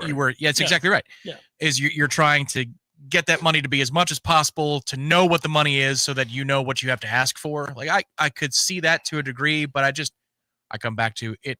Are we keeping him or not? Because if you believe in this moment right now that he's gone and you're a decision maker over there, he's gone, we just haven't done it yet, then you're costing the 2025 football team, which you purported in the statement to be supporting. You're costing them the best chance to win a football. They can smell that in the football-only facility, that he knows he's done, if that's what they have decided already. I felt like, and I said as much yesterday on the show, that he was less desperate yesterday and more contemplative is probably not the right word because he still had a pitch, but he seemed more confident yesterday. Post-crisis energy. Yeah, he seemed more confident yesterday compared to the last two times we've seen him. The last two times we've seen him, he really did look like he was on the cusp of being emotional. Like he knew that this was a fait accompli, and I think it probably is, but maybe he's been emboldened. Maybe he really believes that, hey, look, we can get this turned around. Look, if you're him and you still have a job after losing to Stanford, you're shocked. I mean, I think he thought that night he was going to be fired. I really do. If you go back and look at his press conference after that game and then his availability the first time we saw him after that game, he looks like a guy who's just waiting on the text. It was an exit interview, essentially. Yeah, he basically looked like a guy that was waiting to be told, so-and-so will see you in his office. And we've all had to do something we didn't want to do. We've all had to go somewhere we didn't want to go. And that energy, that feeling. It's awful. You're like, let's just get it over with. Good God. that feeling, it's ominous, like you're in trouble. You did something wrong. You got to go see dad or whatever it might be when you're a kid. We all know what that is like. It's awful. You can't really focus on the next thing. You can't do anything until that thing is done, whatever that thing is going to be. That's the way it felt. And then the next time we saw him, same thing. I was like, oh, he's betwixt and between because he cannot go forth boldly and execute a plan if he thinks he's going to be gone in an hour or a day or 10 days. And so he was truly a guy who was speaking from a place of limbo. Just, I can't say with any great certainty anything because I don't know that I'm going to be here to execute whatever it is I tell you all about what we're going to do next because of this latest loss. Yesterday was the first time that he sounded like a guy who believed he might be here for a little bit. Now, you would say, well, that's because the release basically said he was going to be here through the rest of the year. Perhaps that's true. If I'm him, look, there's the big picture stuff, which is that I know financially I'm secure in me and my family for the rest of my life. So in a weird way, you got nothing to lose. The damage has been done. Your reputation has taken a hit. You're no longer going to be a candidate for an upper crust job in college football when you leave this job. There's nobody touching him at a Power 4 program of any stature. He could get a job on somebody's staff is what he'll end up doing, like a lot of guys do that get fired. They end up becoming somebody's OC, somebody's offensive line coach, somebody's special teams coach, or receiver coach in his case. And that's where you go to rehabilitate your reputation. Maybe you have some success and you build it back up and you get another job 10 years from now. Maybe you get another head coaching job, something like that. So if that's the position you're in and you think, I'm probably pretty much done. If you believe the only shot you have is to put together a special run here, you're 3-4 right now. Can you get to 8-4? Could you go 7-5? Could you give them something to think about in your head? This is the way you would have to approach it. Now, you would probably also, if you had any lament, if you had any regret about the way you handled your transition into being a CEO coach, now's the time to scrap all that, baby. You've got nothing to lose. You're operating like a dead man walking. Just walk in and say to Gus whatever the hell you need to say. Say to Tony White whatever you need to say. Say to the players whatever you need to say. Talk to yourself in the mirror. Whatever you got to do. You got to lay it all out there now because you burned it down. I mean, you pretty much know you're not going to be here. But that's the way I would operate is just like, you know what? I've been wanting to talk about the way we do this, this, and this. And also, I hate this play. I don't want to run this play anymore. We're not going to run this play anymore. Like, whatever it might be. you'd have to do it. It's the only way you could put one foot in front of the other and coach boldly and confidently is to say, look, no, I'm exacting change. I'm doing this, this, and this from here on out. And Gus would listen to you because he's just the offensive coordinator. I mean, he's just the offensive coordinator. So you could lay down the hammer if you wanted to. The whole thing to me is I think it would be great if he went on a run. I think it'd be a great way to walk out and be done. Like that would be because there's still an overhaul that needs to happen anyway with this roster because eligibility is exhausted for so many of these players.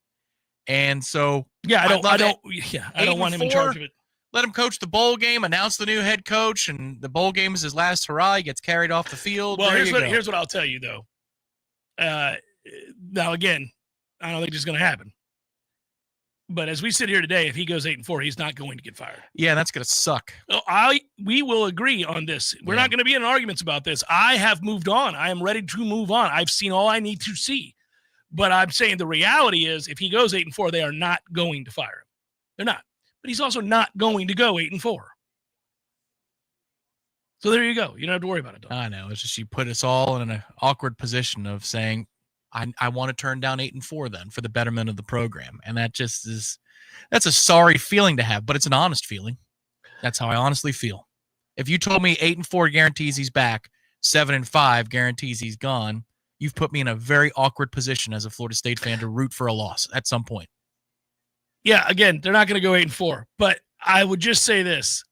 If he did, you would have a win over Alabama, Clemson, and Florida. They're not going to fire him. And you would convince yourself in a weird way. You'd be like, well, I guess they can't. Oh, you can. But when I say it out loud like that, you'd have a win over Alabama, Florida, and Clemson. Which is for preseason W's and L's, you'd be like, holy moly. Right. But, I don't want... I'm with you. I certainly don't want to root for losses, but right, wrong, or indifferent. You may pull my Knoll card for saying that. I don't care. It's better for the program. We must prune. This must be pruned. It must be done. Yeah, I can picture you. We win 30-7 on Saturday night. Like, all right. Yeah.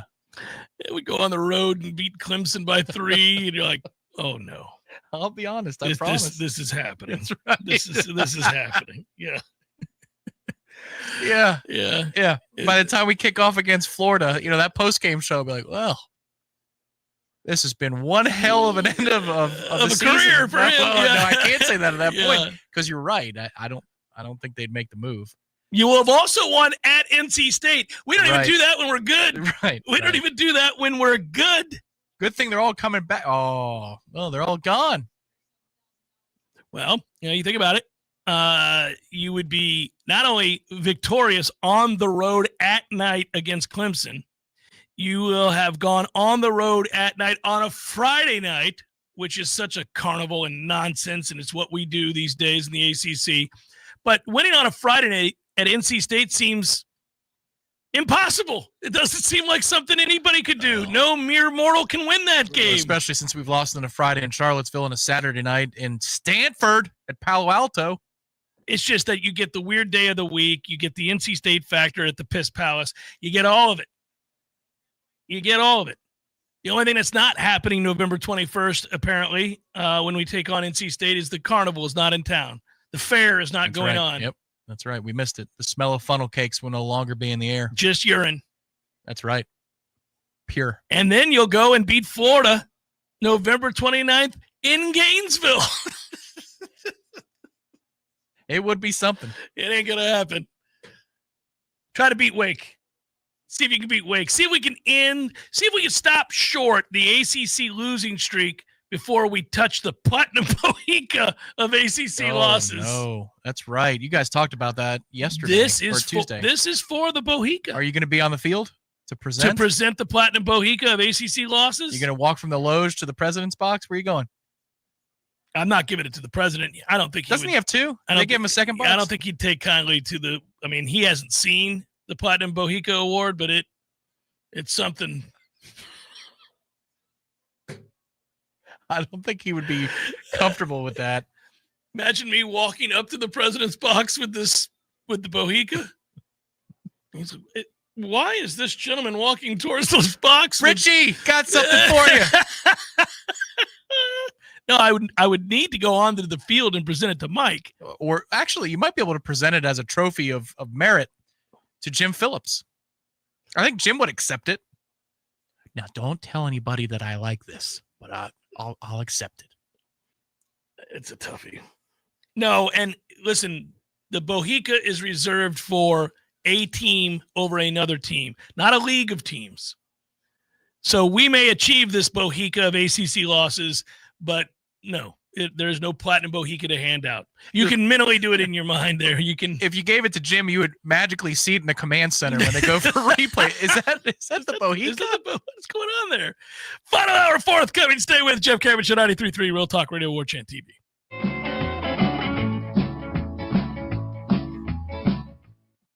Here's the cold, hard truth. Your body needs more than you're giving it to stay healthy. And now it's easier than ever with Vigor, the all-new cold plunge tub from Hot Spring Spas. Available only at Pinch a Penny Pools and Spas in Tallahassee. Cold plunges reduce muscle soreness, boost mood, improve sleep, and so much more. It's not just a trend, it's science-backed wellness. And now you can have it in your own home. Ready to feel alive again? Pinch a Penny has the exclusive home use solution. Visit us on Capitol Circle Northeast and take the plunge. As you probably know, Fulmer's buys, sells, and loans on just about anything of value. What you might not know is that when you buy something from us, we guarantee the total satisfaction of your purchase. Buy it, take it home, and if for any reason you decide you don't want it within 7 days, Fulmer's will give you 100% of your money back. And if you decide you don't want the item within 30 days, Fulmer's will let you exchange it for something you do want. At Fulmer's, we guarantee you're going to be happy with your purchase or we'll buy it back. Fulmer's, check cashing, pawn service, and sales. 2 times more than you might expect with 2 great locations. This is Alex from Fulmer's. We've been buying gold and silver jewelry, fine watches, and other collectibles for over 45 years. But did you know Fulmer's buys and sells gold and silver coins, bars, and bullion? Don't get scammed online or pay high shipping and handling fees. Call or stop by Fulmer's for a quick and easy quote. No matter if you're new to investing in bullion or have been collecting a lifetime, Fulmer's is your local source for buying, selling gold and silver coins and bullion. Fulmer's, more than you might expect, with 2 great locations. If you're looking for the perfect date night spot, treat your special someone to a cozy courtyard dinner at Café de Martín, Tallahassee's hidden gem for authentic Peruvian cuisine. Share a bottle of wine, dive into our sizzling lomo saltado to savory handmade empanadas or our famous chupe de camarones, and fall in love with the flavors of Peru. Visit Café de Martín, where every dish tells a love story. Online at cafedemartin.com. It's where you raise your kids, where friends become family, where every corner has a story worth telling. It's your neighborhood. At ABC 27, we share those stories, bringing you news that connects communities, builds pride, and reminds us we're part of something bigger. We are ABC 27, in your neighborhood. Love to compete on the dartboard? Then it's time to head to the CP. The Corner Pocket Bar and Grill is Tallahassee's premier dart bar, featuring steel tip boards and soft tip internet play. The Corner Pocket hosts leagues and tournaments regularly. Just check out their social media to find a time that works for you. And in between games, grab a pint and a bite in the cool AC, or enjoy yourself outside on the deck. Whether you want to catch a game or start one of your own, the place to be is the Corner Pocket Bar and Grill, 2475 Appalachie Parkway. Tallahassee loves the Corner Pocket. WVFD Gretna, Tallahassee. This is Real Talk 93.3. More of the Jeff Cameron Show is coming up next. Your sports action update on Real Talk 93.3 with all the latest odds from Vegas. Baltimore Ravens, a 7.5-point favorite of the Miami Dolphins at Hard Rock Stadium tonight on Thursday Night Football. The total 51.5. The Jacksonville Jaguars on the road to the Las Vegas Raiders. The Jaguars are 3-point road favorites, 44.5 the total. The Raiders have lost 8 straight against teams with a winning record. In college football Saturday, it's Georgia and Florida in Jacksonville.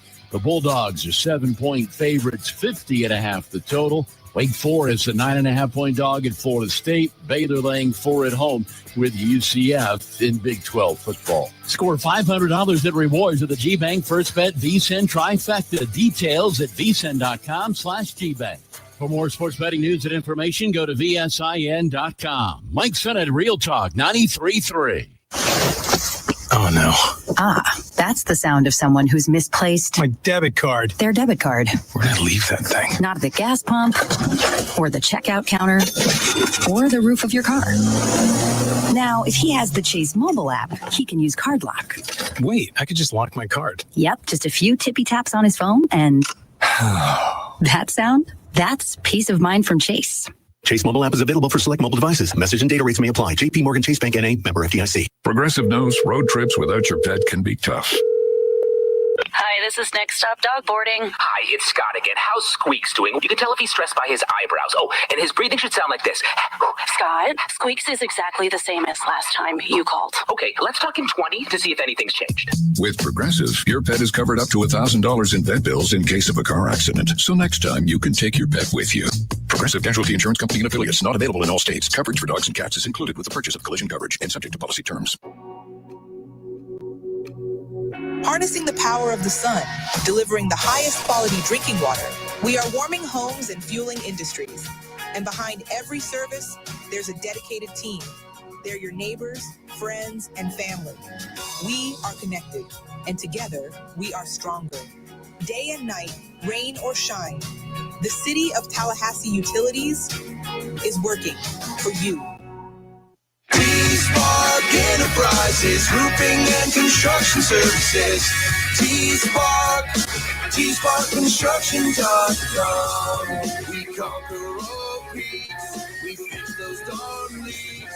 Call 850-766-1340. T-Spark Enterprises, roofing and construction services. T-Spark Construction.com. License number CCC 1331204. November 10th, 1919. The first Armistice Day is observed following the cessation of hostilities on the Western Front of World War I, later known as Remembrance Day. In 1954, the United States Congress established a national holiday to be observed each year on November 11, honoring all of our nation's veterans for their service and devotion. This Veterans Day, Sellers in Tallahassee will join with Americans here and across the world as together we honor our nation's veterans with parades, ceremonies, displays, and prayerful gatherings, giving thanks for our nation's veterans and their loved ones for their willingness to stand in defense of our freedom and the liberty of our nation. A message of thanks from Sellers on Capitol Circle Northeast in Tallahassee, online at sellerstile.com, or call 850-656-8453.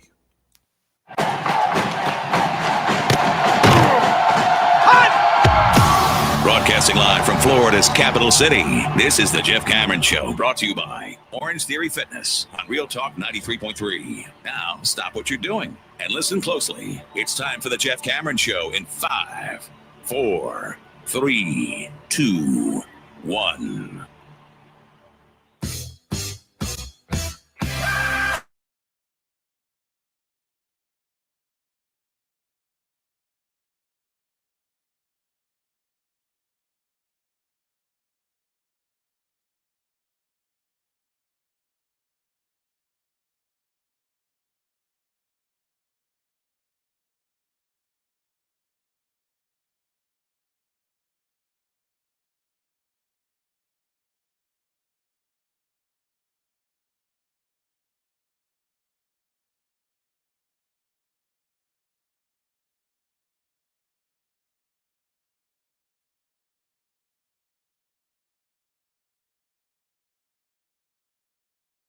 He's only locally owned and operated radio station. Thanks for doing that.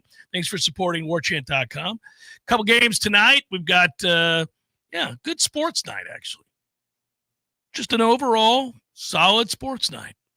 And I'm excited about that because I have enjoyed this week's worth of. We had the Sports Equinox this week, Tom. We have nights where you go home and you've got a college football game. You've had a Major League Baseball game like the World Series last night, and then you have a full slate with hockey, and you've got the NBA. It is booming.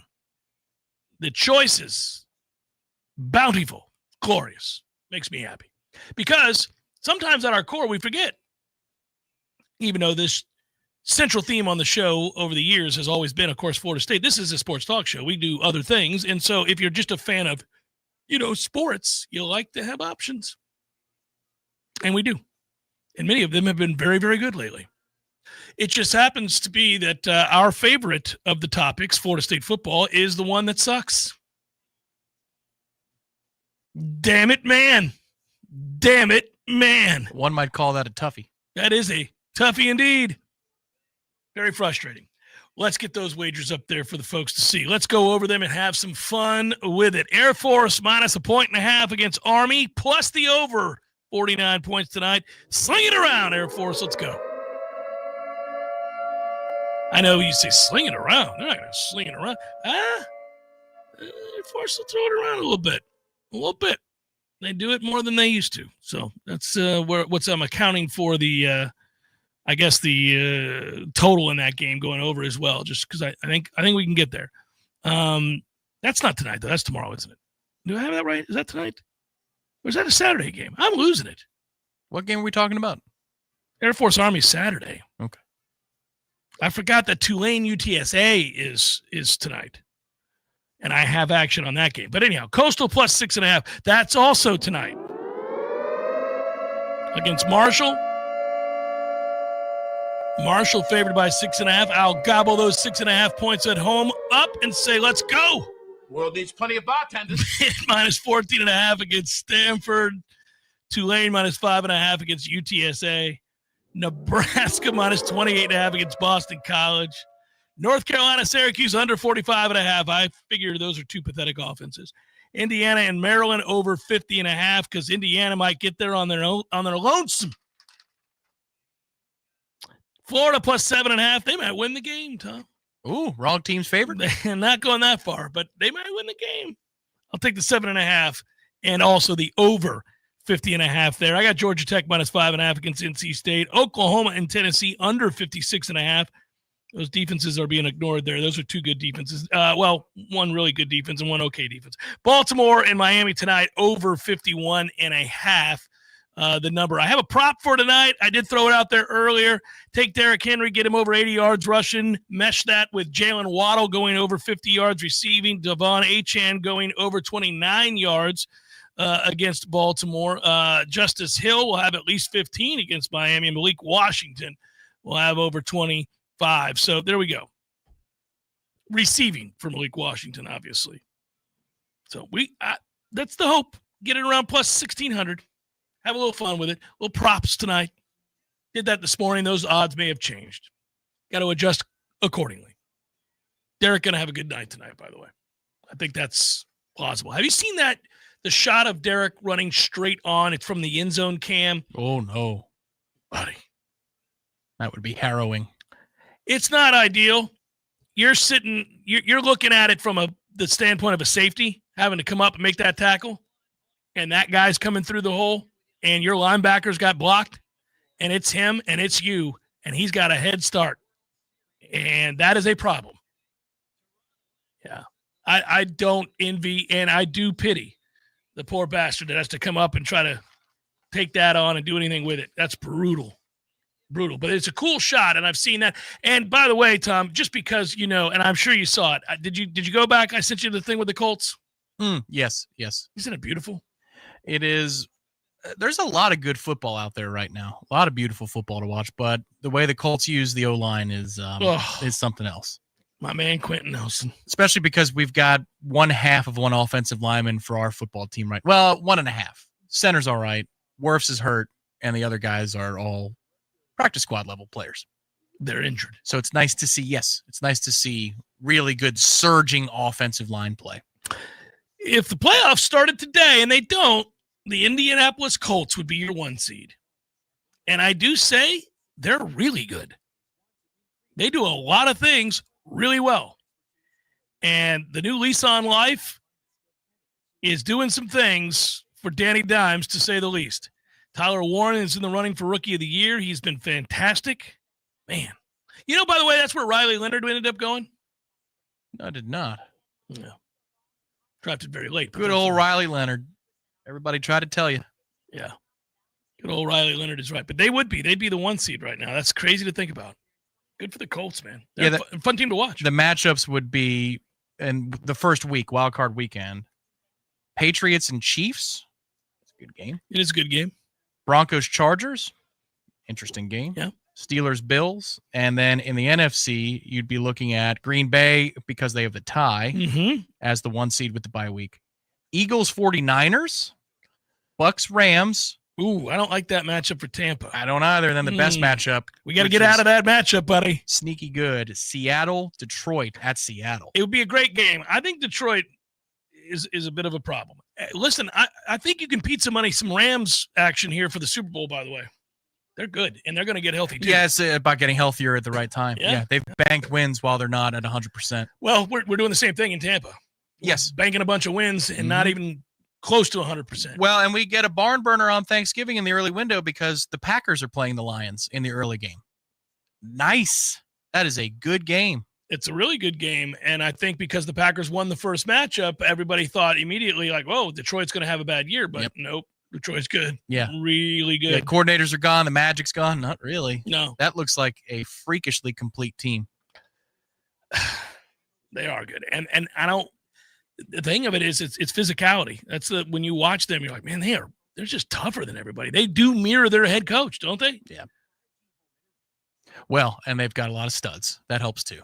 Anybody out there in the chat have a chance to take a tour of the new football-only facility?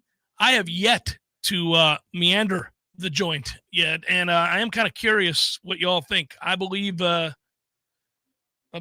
is 100% a go. Yes, this place is amazing. I haven't heard anything bad about. Well, if it's like the stadium, right? They did a great job. They really did, and you know, it's funny. You and I talked about this at the time that it was happening. There was some consternation surrounding all the renovation and all of the projects and all of the things that were happening simultaneously. And this idea being that obviously Florida State was putting themselves in a position in which they are leveraged to the hilt, right? Yeah, the week that they were opening up, there was a major flood at Doak Campbell in one of the buildings. Yeah. But what I tell you is that I remember thinking all of this was completely necessary. All of this was something that as a big boy program seeking to compete at the highest level, we were going to have to do anyhow. And I remember thinking that even if this turns out to not have been a prudent decision to do all of it at the same time, I was glad that they did, because you can't undo it. It's not going to get taken from you. It's not like you're leasing a car you can't afford. They're not coming to bulldoze the stadium if you screw it up. So I wasn't, I was happy about that. But I have not taken the tour of the football-only facility yet. Yeah, it looks gorgeous. You got it on the screen right now. If you guys are driving and you didn't see this, go back and check the video at the end of the show. Tom's got the video up now. It's something. And they have hit home runs with this stuff, man. I've been so impressed. And, that if you could just win a few football games, it might actually help you in recruiting, because it is spectacular.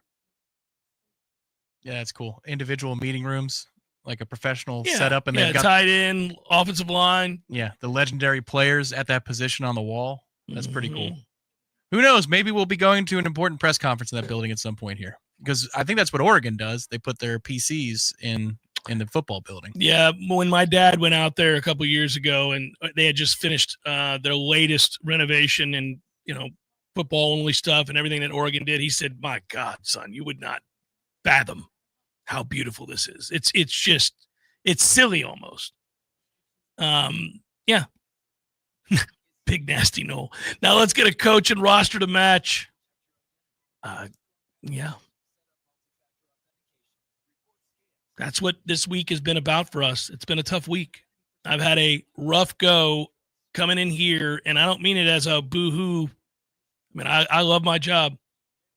But I have really, in an effort to be honest with you, I have had a hard time getting excited for a football game Saturday. And that, I don't know that I've ever really felt that. I've been down in the dumps before. I've been angry before. I've been frustrated before about this team. But what this has led to is a little bit of apathy.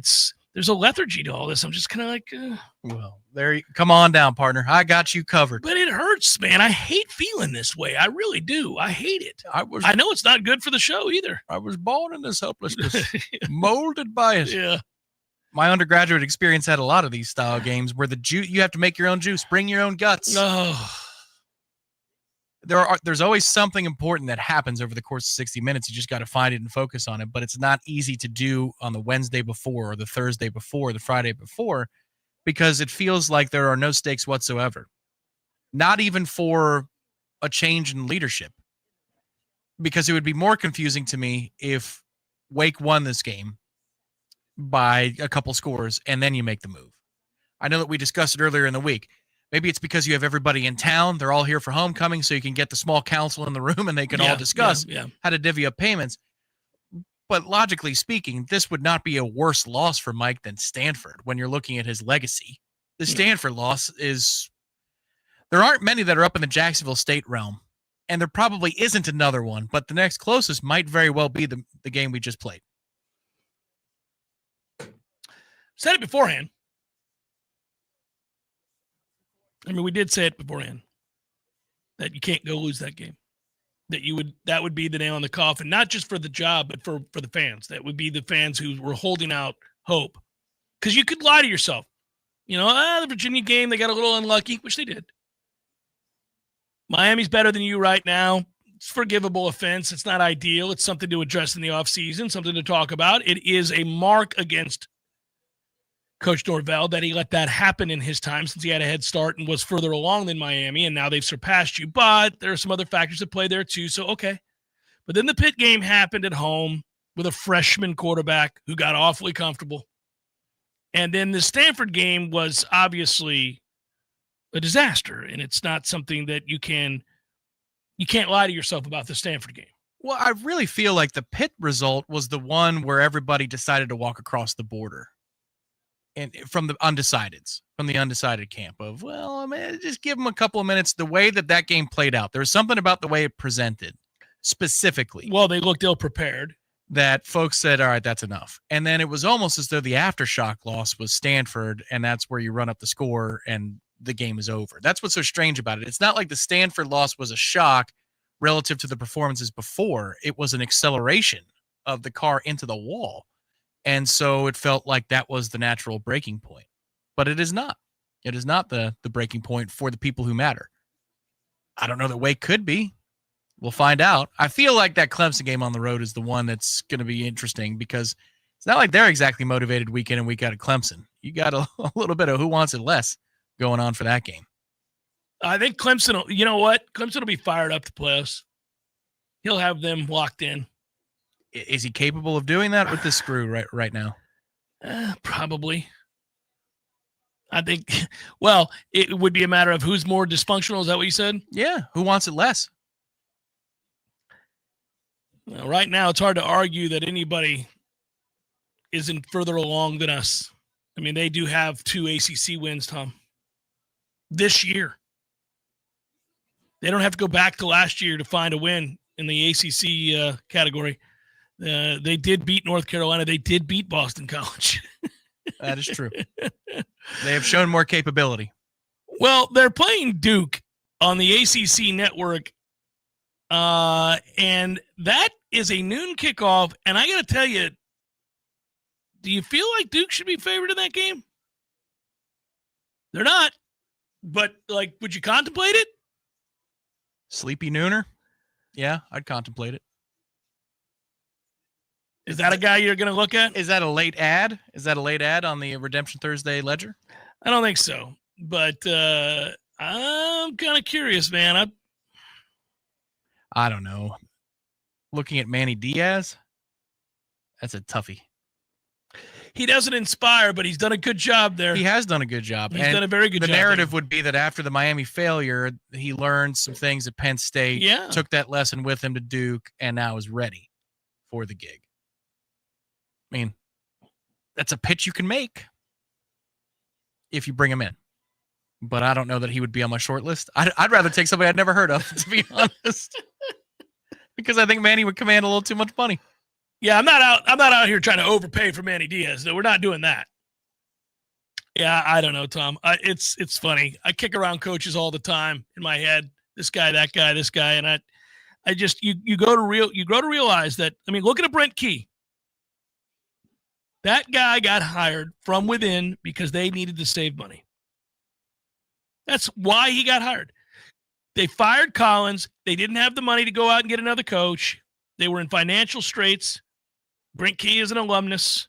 They gave him the interim role, and then he did well. And they're like, oh, well, okay, we'll make him head coach, and we can save. And now this guy's got Georgia Tech, 5-0 in the conference, 8-0 overall, sitting in the top 10. He's an interesting case because I wonder what he is without Haynes King. Can you do it with another quarterback who isn't a transfer from A&M? That would be my one question. I don't know. He clearly turned Georgia Tech around very quickly. There is a cultural change that's going on there. Yeah. Look, if you're saying, is he better than Mike? Well, of course. Yes. Yeah. Done. Well, that would be every coach in this league. But the question is, when he doesn't have that dude, are they constructed to put up enough points to be where they are? Because they lean on Haynes more than any team leans on any quarterback in this country almost. Oh, I have great admiration for Haynes King. I do. I think he's a hell of a player and a fun guy to watch play the game, plays it the right way, very tough, hangs in there, gets more out of less. I really was impressed with him at the ACC meetings. I had a chance to talk to him off the record. We were just standing there. He was waiting to do an interview, and I had time to kill before my next interview, and we just started chit-chatting. He's a super nice kid, super nice guy. But really had his head on straight and just tough, loves the game, loves football. And it comes across when you talk to him. So they have a fearless leader who's willing to endure an awful lot because he puts it on his legs.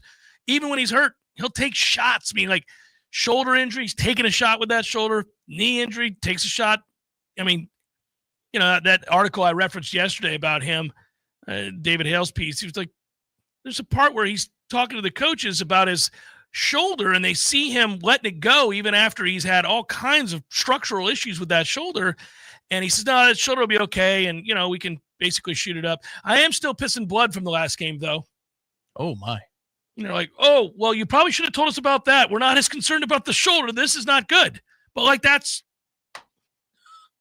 who that guy is. That's who he needs to be every week because you take him out of the game. It's brutal. Manny's salary, I saw it in the chat. I looked it up to verify. It's $4 million at Duke. So you can get him for $5. All right. 5.5. No, stop it. I don't want Manny Diaz here. Price is right. Offer him $2. Hometown discount? Yeah. Pitch and Penny Pools and Spas have everything you need for pool maintenance, chemicals, cleaners, pumps, vacuums, nets, covers, you name it. They've got it. Of course they do. Premium Hot Springs hot tubs and now Premium Hot Springs cold tubs. That's right. You want to take the cold plunge, get the health benefits from it? You can do so. If you really wanted to, you could do that and then wait a few minutes and hop into the hot tub. We're cold tubbing, hot tubbing. Cold tubbing, hot tubbing. Good times. They make it easy for you. They'll come get your old hot tub, haul it away for you, give me money towards the next purchase. They make it easy. It is affordable. Pitch and Penny Pools and Spas.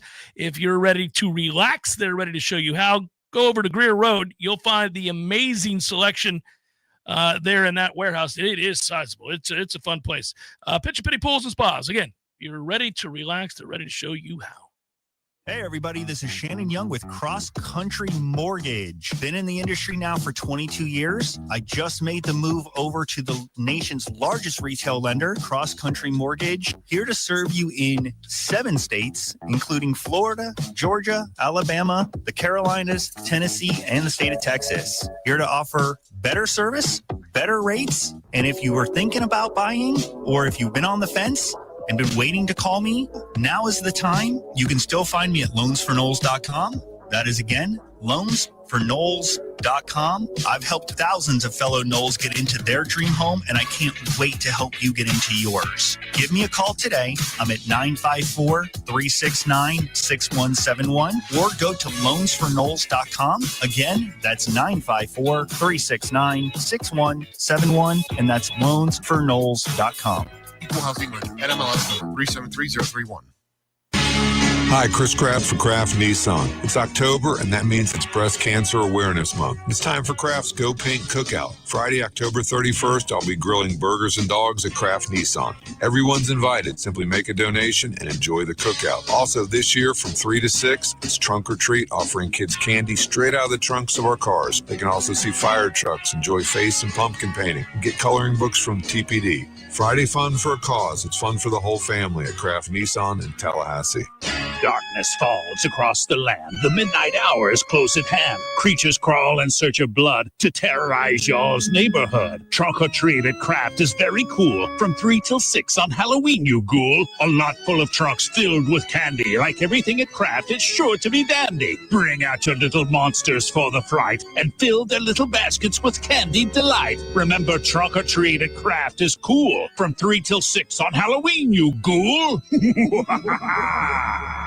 Hey, let me tell you about my friends at Tried and True Consulting, a Seminole-owned business that specializes in payments and business solutions. Tried and True's core expertise includes card, ACH, point of sale, mobile, e-commerce, and hosted payment solutions. Tried and True will help you reduce costs and increase your bottom line. That always sounds nice. Whether you're a retailer, restaurant, licensed professional, or service industry, Tried and True is saving you money. Tried and True's expertise extends to payroll, video menu ad boards, IT services, web design, and social media. It's time to make one call and tell the competition to take it on down the road.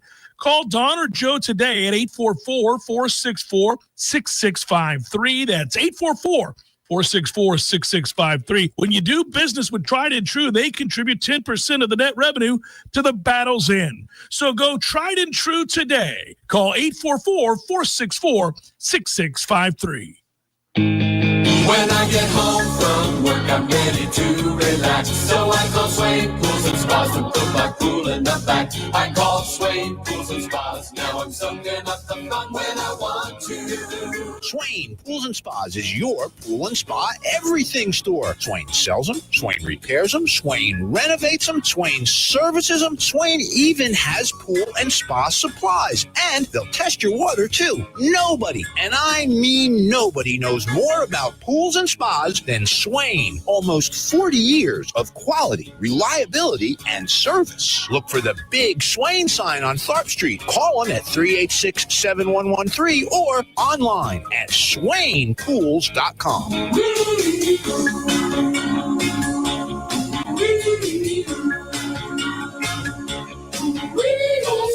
Pools and Spas. You'll be soaking up the fun when you want to. Swain Pools and Spas. The Jeff Cameron Show is a production of the Warchant.com Multimedia Network. Check out Warchant.com today for the latest news inside Florida State athletics. That's Warchant.com. Now, back to Jeff on Real Talk 93.3. Which version of the Dolphins do we get tonight? The one who may have found themselves, got stops for the first time all year, and thwarted the Atlanta Falcons? Do they show up tonight with the Baltimore Ravens? Is this the ugly game it appears to be on paper, where Lamar Jackson is back healthy and Baltimore does whatever they want on offense?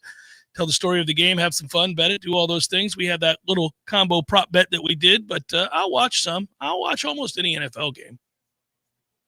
Because the chance for it to be decent or to be an upset or whatever it might be is, and you know what we talked about, home teams on Thursday nights.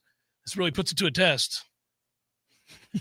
What's interesting is I feel like the NFL has been very, very good this year, and yet it had a bad week last week, though. It did, and there have been a lot of blowouts, across the weeks. Yeah, but one thing is for certain: you usually have no fewer than 5 or 4 to 5 one-possession games down to the wire in any given weekend. Last weekend, everybody got blown out.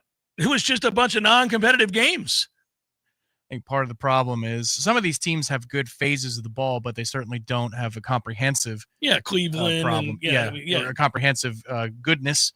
The Jets, the Titans, and the Saints are all 1-7, and they're all awful. I don't know. Has that happened very often in the salary cap era where you have 3 teams with 1 win through 8 games? All fighting to see who's on the clock. Yeah. The Raiders are 2-5. The Browns and Dolphins are both 2-6. The Giants are 2-6, and the Cardinals are 2-5. I mean, this is a real race for the number 1 pick. It's an interesting one. If you're Cleveland, you're really frustrated because you have a defense. They just get worn out. They get tired because your offense is incompetent, and your organization inexplicably let the quarterback go over to a rival. And what are we doing here? Now that Cincinnati loss to the Jets may have just once again put their season in complete jeopardy. It's a horrible loss. You're up 14 points in the fourth quarter. It's nuts. One thing I will say, of all it does look like when you take a surface level, cursory glance here at the standings, it does appear to have organized itself in such a way that you can make definitive statements about who's in, who's out. Like, try to find the path for some of these teams that are below 500 to the playoffs. I think the only one there are two teams that I can make a case for that are below 500 currently that have a chance to make a run and maybe even not just make the playoffs, but come back and win the division. One of them's playing tonight. Baltimore Ravens, if they get healthy at 2-5, will certainly pass the Cincinnati Bengals and could catch the Steelers, who I think have real problems on defense. Here's their schedule upcoming. Well, they get the Steelers twice, I know that. Yes, after tonight, if you're Baltimore, it looks favorable. You're at the Vikings. They got a mess. They got offensive line's a mess. Quarterback's a mess. Mm-hmm. At Cleveland, all right, that's going to be a toughie. But if you got Lamar, you should handle that game. Win by Cleveland 7 can't or score. 10. Yeah. Then the Jets, then the Bengals, then the Steelers, all at home. 1, 2, 3 at home. Mm-hmm. Then you go on the road and play the Bengals. So each of your next 1, 2, 3, 4, 5, 6, 7 games, you really could go 6-1 in that stretch. Yes, which would put you, including tonight, that would put you at 8-6. Yeah, and I think at that point they'd be poised to hawk down the Pittsburgh Steelers. So I can make a case for them. I think the Houston Texans just saved their season last week. That was an impressive win. C.J. Stroud looked like C.J. Stroud for the first time since his rookie season a year ago, where he was so good. He looked great in their last game. Now, listen, Houston's not going to catch Indianapolis in the division, but they could maybe make a wild card. Here's the problem with them. Their schedule upcoming. They're playing the Broncos. Huge game. Race to 17, race to 20. Yeah, that'd be a good game. Then they play the Jags. And I feel like both teams' seasons will be on the line in that game. Well, the Jags sit at 4-3 currently, and they are just a game ahead of Houston. Then they play the Titans. All right, there's your win. Then it's Bills, Colts, Chiefs the next 3 weeks. So you better go 2-1 or 3-0 in this stretch if you're Houston, because you're already behind the 8 ball. You do catch a break after that with the Cardinals and the Raiders back-to-back. But you do. Yeah, man, that is a toughie. So when I'm going back through these divisions yet again, the Dolphins are not going anywhere. The Jets are not going anywhere. Cincinnati, I don't think, has the defense, obviously. I think Baltimore in that division could. We just got done talking about the South. AFC West, it's a great division. My goodness gracious. 6-2 Denver, 5-3 Chargers, who are all banged up. I don't know that they can last as banged up as they are. The Chiefs are 5-3. They have found their way. Obviously, the Raiders aren't going anywhere. There may be a path for the Eagles to get to 12 or 13 wins at 6-2 currently, because the rest of that division doesn't offer much. Dallas has one of the worst defenses in football. Washington is a mess, a shell of what they were a year ago, and they weren't even playing well when Jaden Daniels was playing this year. That's the funny thing about it. You just saw it happen to C.J. Stroud, Tom, and now you're seeing it happen to Jaden Daniels. Now, hopefully he gets back healthy, and we'll see what the rest of the year holds. But people, when you come into a league and you burn a league and you're doing things, they're going to spend the entire offseason figuring your ass out. He wins Rookie of the Year, and I called it. Yes, you did. But he was looking like a shell of himself at the start of this year. And for this, I am thankful, because it's a bad matchup for Todd. It is. Obviously, the Giants are screwed. I think Detroit will win the North. And I don't think the Bears are going to hold on to their over 500 record.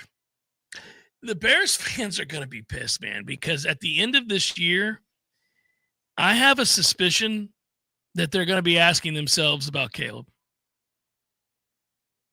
I think they're going to be thinking, I don't know if we got the guy. I think they're already asking that. Well, it doesn't help them that Drake May's over there killing it in New England. He figured it out, and he's playing at an absurd level at the moment. Drake May is looking like he's for real. And so if you're a Bears fan, you're sitting there going, are you effing kidding me with this? We guessed wrong again? But here's the thing. The next month's worth of games, here's their slate. At the Bengals, winnable. for the Bears. More than winnable, but they just played Baltimore without Lamar and lost. Which is why I didn't say going to win. Winnable. They're hosting the Giants. Winnable. Should win the game. At the Vikings. Yeah. Winnable. And then the Steelers. So yeah. Your next 4 games, you go 3-1 in that stretch, you got some hope. After that, it's Packers, Browns, Packers. So you probably need to bank some here now. And then they finish with 49ers, Lions. Ouch and ouch. So probably need to win their next 4.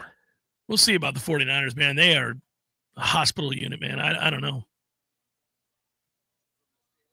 The South is owned currently and yearly by the Tampa Bay Buccaneers, who have the only plus number for the plus-minus differential in the entire division. They're 6-2. You got 4-4 Carolina, 3-4 Atlanta, 1-7 New Orleans. Now, listen, for the purposes of the wagers with my mother, I'll wear the loss. So you know that in my personal life and all of my pools, once I learned that the Red Rocket was starting for the Carolina Panthers on Sunday, I changed my pick. I did not pick Carolina to beat Buffalo once I knew that Andy Dalton was starting. I said, wait a minute. Damn it, man. The Red Rocket is starting. I didn't know that. I would have never picked Carolina if I knew Andy Dalton was starting. But for the purposes of the show, I can't undo it, but I did in my pool. Let's circle back very quickly to the 49ers, who are a MASH unit, 100%. Yes, they are. Always They're are. 5-3, well-coached. They hang in there. They're tough. So they've got 5 wins to their credit, and they have one of the easiest schedules remaining. Couple of landmines, of course. Everybody will. It's the NFL. Giants, Rams. All right. That Rams game's hard, yeah. Cardinals, Panthers, Browns, Titans. Well, that's a nice stretch. If you're going to have a 4-game stretch, Yeah. Cardinals, Panthers, and the Panthers game is at home. It's on the West Coast. Yeah. Browns, Titans, and they play the Colts, and they close out with Chicago and Seattle. You're staring at 10 wins. 10-7 sounds about right for them. Arizona is going to have to start over at quarterback and maybe start over with their head coach. They've lost 5 straight games. It turns out Kyler Murray ain't it. So from here, they're at Dallas, at Seattle. They got the 49ers, Jags, and Bucks, and Rams, and oh no, they got problems. This has gone sideways in a hurry, Tommy.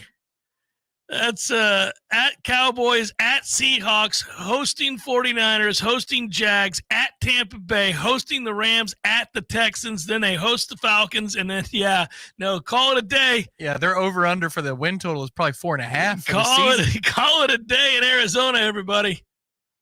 Hell, they may be on the clock. They started 2-0 because they had the Saints and the Panthers. The race for the number 1 pick gets interesting this year. It does. Well, the Jets result was a huge one last week. There's like 5 teams that are going to be, no, I suck worse than you do. No, you don't. Oh, I do. No, you look at our schedule. We can't win any of these games. You know that. No, watch us. We will not win our games either, sir. Who blinks and screws it all up and gets a win? It's Jeff Cameron Show, 93.3 Real Talk Radio and Warchant TV. Now, here's your Tallahassee weather report. From the ABC 27 First to Know Weather Center, I'm Ryan Gold. A less than ideal lunch hour with wind picking up ahead of the cold front. Gusts could reach around 25 miles per hour. Showers will also be pushing through, but they will be fairly weak. And after they move away, the skies will open up, ending our day with sunshine. From the ABC 27 First to Know Weather Center, I'm meteorologist Ryan Gold. Looking to upgrade your backyard, your business, or even your life? Then you've got to check out Southeast Portable Buildings right here in Tallahassee. That's right. Southeast Portable Buildings has everything. Sheds, cabins, carports, and now beautiful decks to go with them. Imagine a brand new storage building and a deck out front. Perfect for that morning coffee or for your family gatherings. Need something custom? No problem. They'll work with you to find exactly what fits your needs. Big or small, simple or stylish. And with easy financing options, you can make your dream space happen sooner than you think. Southeast Portable Buildings, where you're not just getting a building, you're getting a lifestyle upgrade. Give our friends a call today, 850-580-6400. That's 850-580-6400. Southeast Portable Buildings. Big buildings. Big decks. Big dreams. Southeast Portable Buildings on West Tennessee Street, just north of Capitol Circle in Tallahassee. What is Recover Now? It's a movement to get clean and sober, started by you, friends and family members, or maybe even the person suffering from an alcohol or drug problem. Recover Now is a free service that helps people find treatment facilities covered by private insurance to help them start the road to recovery and succeed. If you or a loved one wants to recover now, call this number. It's a free call. Many of our treatment counselors have been exactly where you are, and they know what you're going through and how to help you get where you want to be. And that is on the road to recovery. With one free phone call, my specialist will check your insurance and help you get the best treatment for your needs. Remember, get clean, get sober. Use Recover Now as your free service. Here's the number. 800-764-6915. 800-764-6915. 800-764-6915. That's 800-764-6915. Pay-per-view fights can ring up big bills, especially since in the Octagon there is one every few weeks. That's why the Seventh Hill Tap Room right downstairs from Corner Pocket Bar and Grill carries every single fight. Plus, unlike most pay-per-view bars, there's no cover charge. And drink specials too, like $3 select domestic beers and more. And if you enjoy international soccer, Seventh Hill opens early. $2 mimosas on Sundays, anyone? The Seventh Hill Tap Room, 2475 Appalachian Parkway, just downstairs from Corner Pocket Bar and Grill. The Jeff Cameron Show is a production of the Warchant.com Multimedia Network. Check out Warchant.com today for the latest news inside Florida State athletics. That's Warchant.com. Now, back to Jeff on Real Talk 93.3. Jeff Cameron Show 93.3, Real Talk Radio, Warchant TV. And soon, I can't do the probables. We don't have it tonight.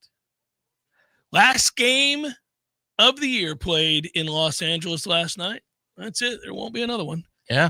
Champions crowned in Toronto. And you know what? It just feels like perhaps it's the franchise, and I just want it to happen so badly. The Blue Jays will win the World Series on a walk-off home run. Oh, wouldn't that go be all great? the way back to Carter's walk-off? Touch them all, Clement. Whoever it's going to be. They've got the right approach at the plate to face a stud pitcher. They don't strike out a bunch and then play for the 3-run home run. They will grind, work counts. But my man has been electric. Oh, Vladimir? Yeah. No, I'm talking about stud pitcher Yamamoto, who can't be hit right now. Correct. It's a good matchup, though, for a team that does not strike out a ton, plays the contact. If you're going to face an ace, you don't want the team that has a bunch of Adam Dunns and Jeremy Bernitzes. Right. Jeremy Burnitz. Well done. Good old Jeremy Burnitz. I love Jeremy Burnitz. I did. Me too. He played the way he played, buddy. He did. We signed him, Roberto Alomar, and Mo Vaughn all in one offseason. You talk about bringing two dudes from the left side that try to hit it 600 feet. I'll tell you what I was laughing about was Blake Snell had to have been, suffering from whiplash last night. Davis Schneider goes yard on the first pitch of the game, and remember who Davis Schneider was playing for. The guy that I thought would fight like hell to be back out there because of the left-handed starter. Mm-hmm. But my man decides to ambush on pitch number 1, and he guesses correct. Fastball, piston. And it's 1-0 just like that. 2 pitches later, get you some, says Vladdy. And as it turns out, that's all the runs they need. You could have gone to bed. Could have called it a day at 2-0 because the Dodgers scored a whopping 1 run. First time in World Series history that 2 players hit back-to-back home runs to start the proceedings. You know, Tim Kirchin's right when he says, every time I watch baseball, I see something new. I see something that happens for the first time. Sometimes it's tough to know what that is, and you got to dive into some numbers, and you're playing a hunch. He always has a good look at it. Last night you didn't. You just had to ask yourself, anybody ever gone back-to-back to start a World Series game? I don't recall. I have no idea. Surely somebody has. No, nobody has. That's it. Last night, you saw it. I take some satisfaction in this because he's trying hard. I'm not saying that he's not trying, but it's hurting Joe Davis to see the Dodgers lose, and you can kind of hear it in the call. He does a great job, though. He does. Joe's really good. He does. The only thing is he gets into his team anecdotes more heavily than the other team's anecdotes. Yeah. He was all too happy to tell you about Ohtani's itinerary, for example. Yeah. Like, all right, man. We understand. They played till a late time. They're starting at 5 local time. Yeah. There's not a whole lot of time in between. Yeah, that's true. I kept the minutes. I'm sure you did, Joe. He did a good job, though, of breaking down Yusevich and how good he was last night. Yep. And it is crazy to think about that dude was in single A earlier this year. If you're a Toronto fan, you're like, what? I got a dude that was in single A earlier this year. He's now striking out 12 and not walking a single solitary soul? What is this? Well, and because it's baseball, it wouldn't be totally stunning if he doesn't have a great career. He just got hot at the right time, and he's a legend for the run that he went on in October. He is built for it, though. He's a big, strong dude. It seems like he may be around. He could very well be. This could be the launching point to a Hall of Fame career. But Well, baseball and postseasons are funny like that, where everybody is sure because of what somebody does as a position player or pitcher that they're going to go on. They'll be back. And you're like, man, it's really hard to do this. You know what's got to be frustrating? I will say while we're on the subject of this World Series, which I've thoroughly enjoyed, and we'll see. Maybe it goes 7 and I get my wish. I wanted to see 7 games regardless. Obviously, I'm not pulling for the Dodgers. They have the $500 million payroll. They can go to hell. But I do find it remarkable. 2 things. I heard one person say this. I think I was listening on SiriusXM. They were talking about they were going player for player, team for team, talking about, who's hot, who's not, and all the other things. They're like, sometimes when you watch the Dodgers, you say to yourself, they're old. They just got really old really fast. And they were going on and pointing out, like, Freddie Freeman's 36 years old. And they were going, this guy's 33, this guy's 32, this guy's 34. You're like, yeah, The Dodgers were weird last night in that not only did they get thoroughly vanquished, they looked bad. They played terrible on defense last night. They were obviously punchless offensively. Yeah, Mookie Betts is 32, and obviously he had a rough offseason health-wise. I feel for him. There's a part of me that kind of wants to give him next year to make any kind of sweeping judgments, but sure, he's not the player he was, right? But he's 32, and he's being paid $32 million through the season 2032. So that is an expense that they'll have to worry about. Yeah. Freddie Freeman's 35. He's still going to be really good, even if he's diminishing. He's paid $27 million next season and the year after, in addition to this year. The Blake Snell deal, always tough with a pitcher. He looks fantastic, and he's 32 years old, though, and he's being paid through the 2029 season at a clip over $27 million. They got Teoscar Hernandez back this year. He'll be making over $20 million the next 2 seasons after this one. Some of those contracts, eventually, they rise up and they snap you a little bit if guys deteriorate and they play to what a normal baseball career looks like. Yeah. I have taken it all in this year. I'm proud of myself. Just like I vowed this year to really embrace. We got a cold weather game Saturday. I mean, a cool weather game Saturday. How about that? What's the high? Kickoff at 7:30? I mean, what's the temperature?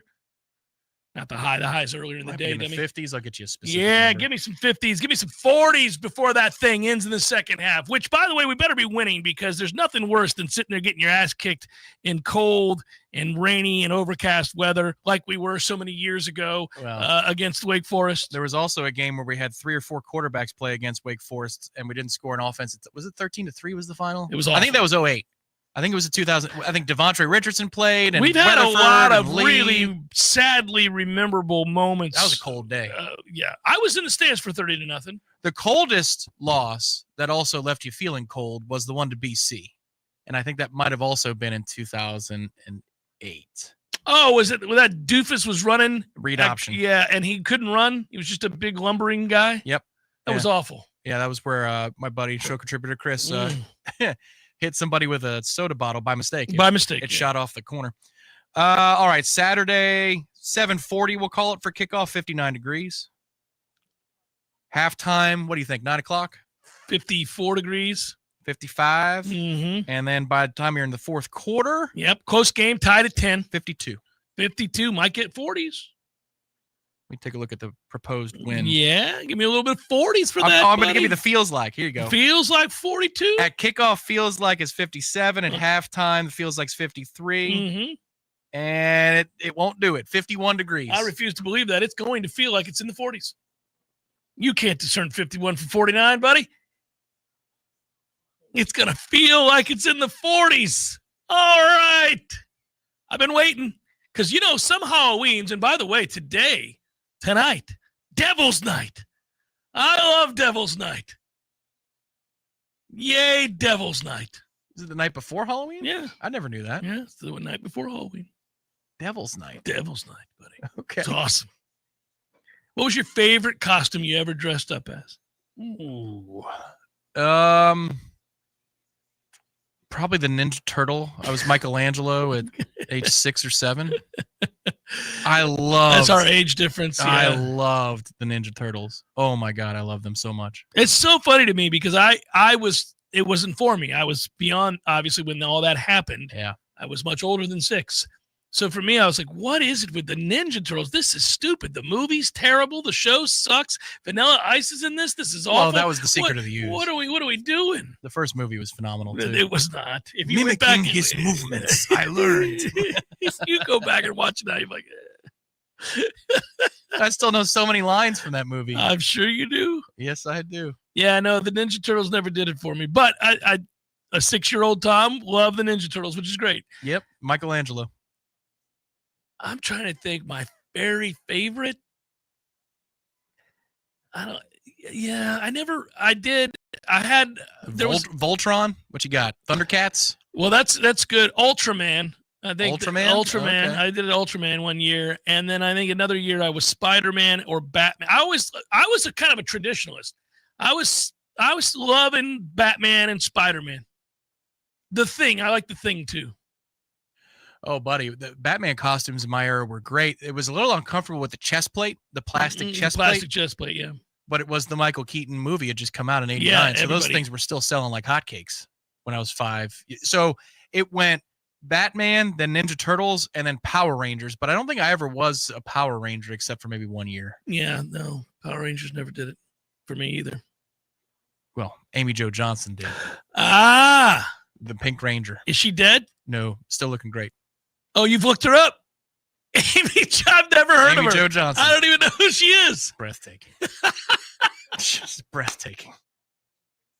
She was then, she is now. Oh, Amy Jo Johnson. My generation gets it. Selma Hayek good looking? No, it's a different. That's a different. Yeah, she's on another planet. She's so beautiful. Yeah, that's different. Well, Amy Jo is your classic Caucasian American hottie. My first crush was Marianne. Yeah. Marianne. Yeah.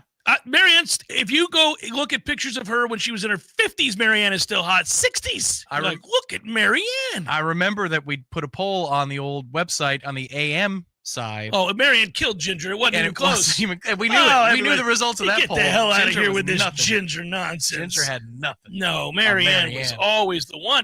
You know what I found out about Marianne? The what's her face who was Marianne? What's her name? Golly, why am I doing this? Mario, does that mean you approve? He says, I gotta say my. Is he saying oh my? Did he look up Amy Jo Johnson? He should. Oh, he improves. Y'all should. So Marianne, the fictional character, Marianne what was her last name? Did she have one? So Dawn Wells is the woman. But Dawn Wells was still good looking well into her late 50s, early 60s. And Dawn Wells ended up owning a home in Florida. When you said Dawn Wells, I thought, what, did he play the professor? That's where the New York accent can help because Dawn is Dawn and then it's Don. Yeah, it's Don. Yeah. It's Dawn and Don. And Marianne Summers. Of course it was Summers.